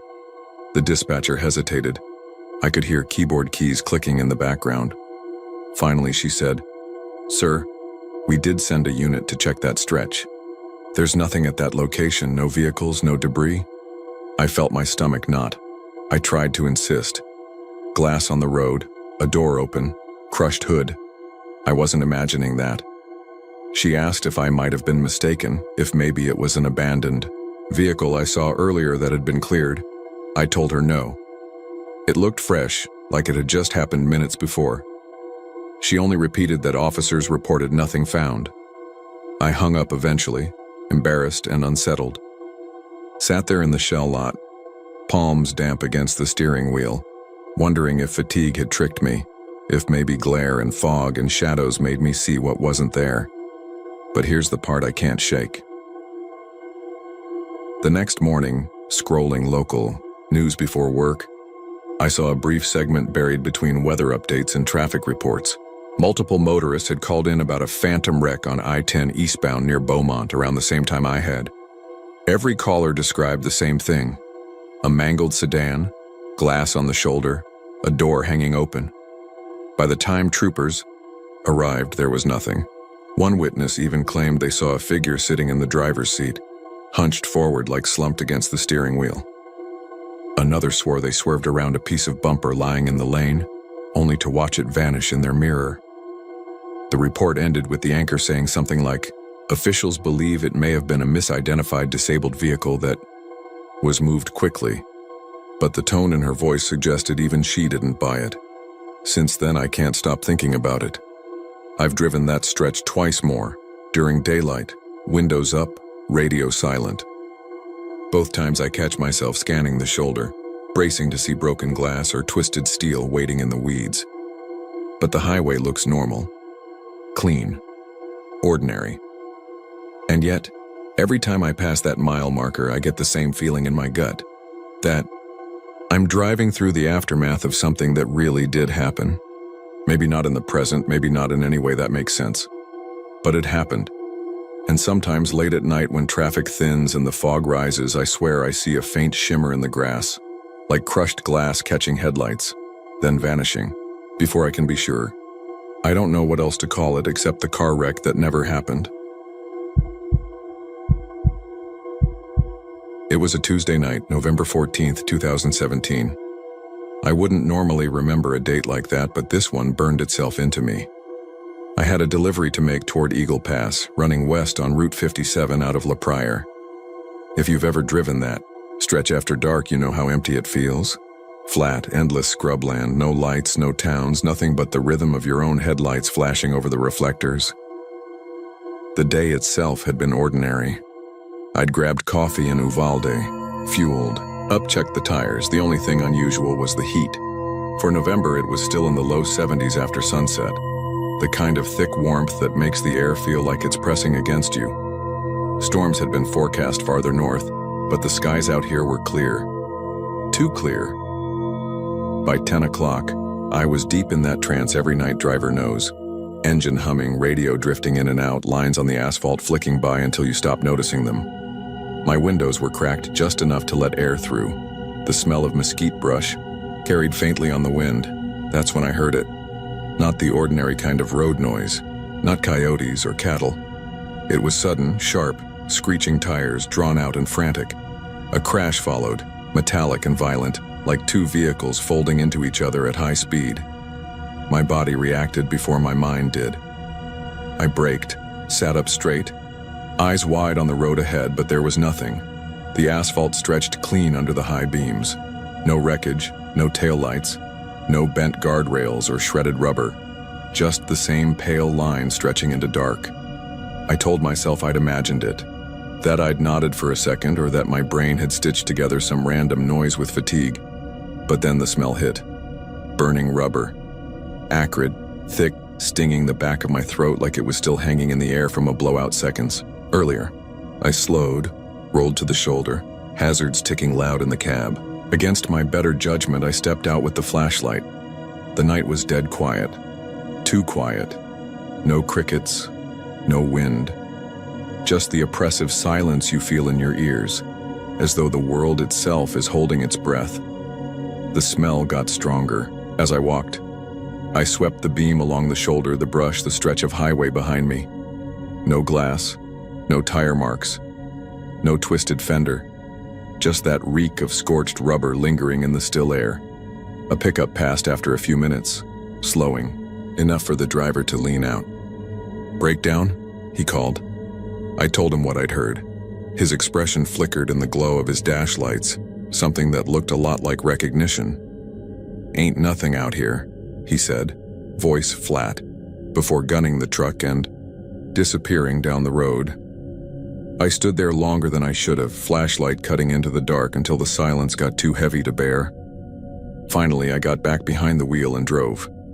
The smell didn't fade for miles. That should have been the end of it. I told myself it was some auditory hallucination, a trick of tiredness. But 2 weeks later, on the same stretch, it happened again. Tires screaming, a sickening crash, that same acrid stink rolling in like smoke. This time I didn't stop. I pressed the gas harder, fingers locked on the wheel. I refused to look in the mirrors because some instinct deep down told me I didn't want to see what might be following me. Since then, it's happened more times than I want to count. Always after 10, always on that same stretch. But the last time was different. It was near midnight, and I was hauling light, nothing in the back but a few crates. The air was heavy, the moon high. When the tires shrieked and the crash followed, I braced myself, jaw tight, telling myself not to react. But then, under the smell of rubber, something else slid in. A voice. It wasn't a scream. That might have been easier. This was worse. A low, ragged moan like someone trapped in a crumpled car, trying and failing to call out. The sound wasn't far away either. It wasn't even outside. It was inside the cab with me, filling the space just behind my seat. I didn't turn around. I couldn't. I just hit the accelerator and drove like hell until I saw the lights of Eagle Pass in the distance. The next day, at a truck stop, I asked another driver, someone I'd seen on the road that night, if he'd noticed anything strange. He went pale, wouldn't meet my eyes, and muttered, "You heard her too." Now I can't shake it. The crash plays over in my head every time I close my eyes, like my brain is stuck in a loop it can't break. Worse, the smell follows me. I've caught it in my cab days later, in my clothes, even once in my own bedroom as I woke from a dead sleep. I don't know what happened out there originally. Some say a drunk driver killed a family in the 70s. Others whisper about bodies never recovered from hit and runs along that highway. I don't know. All I know is this. If you're ever driving west on Route 57 after dark and you hear that screeching metal, don't stop. Don't roll the window down. Don't even look in the mirror, because whatever's out there, it isn't waiting to be found. It's waiting for you to notice it.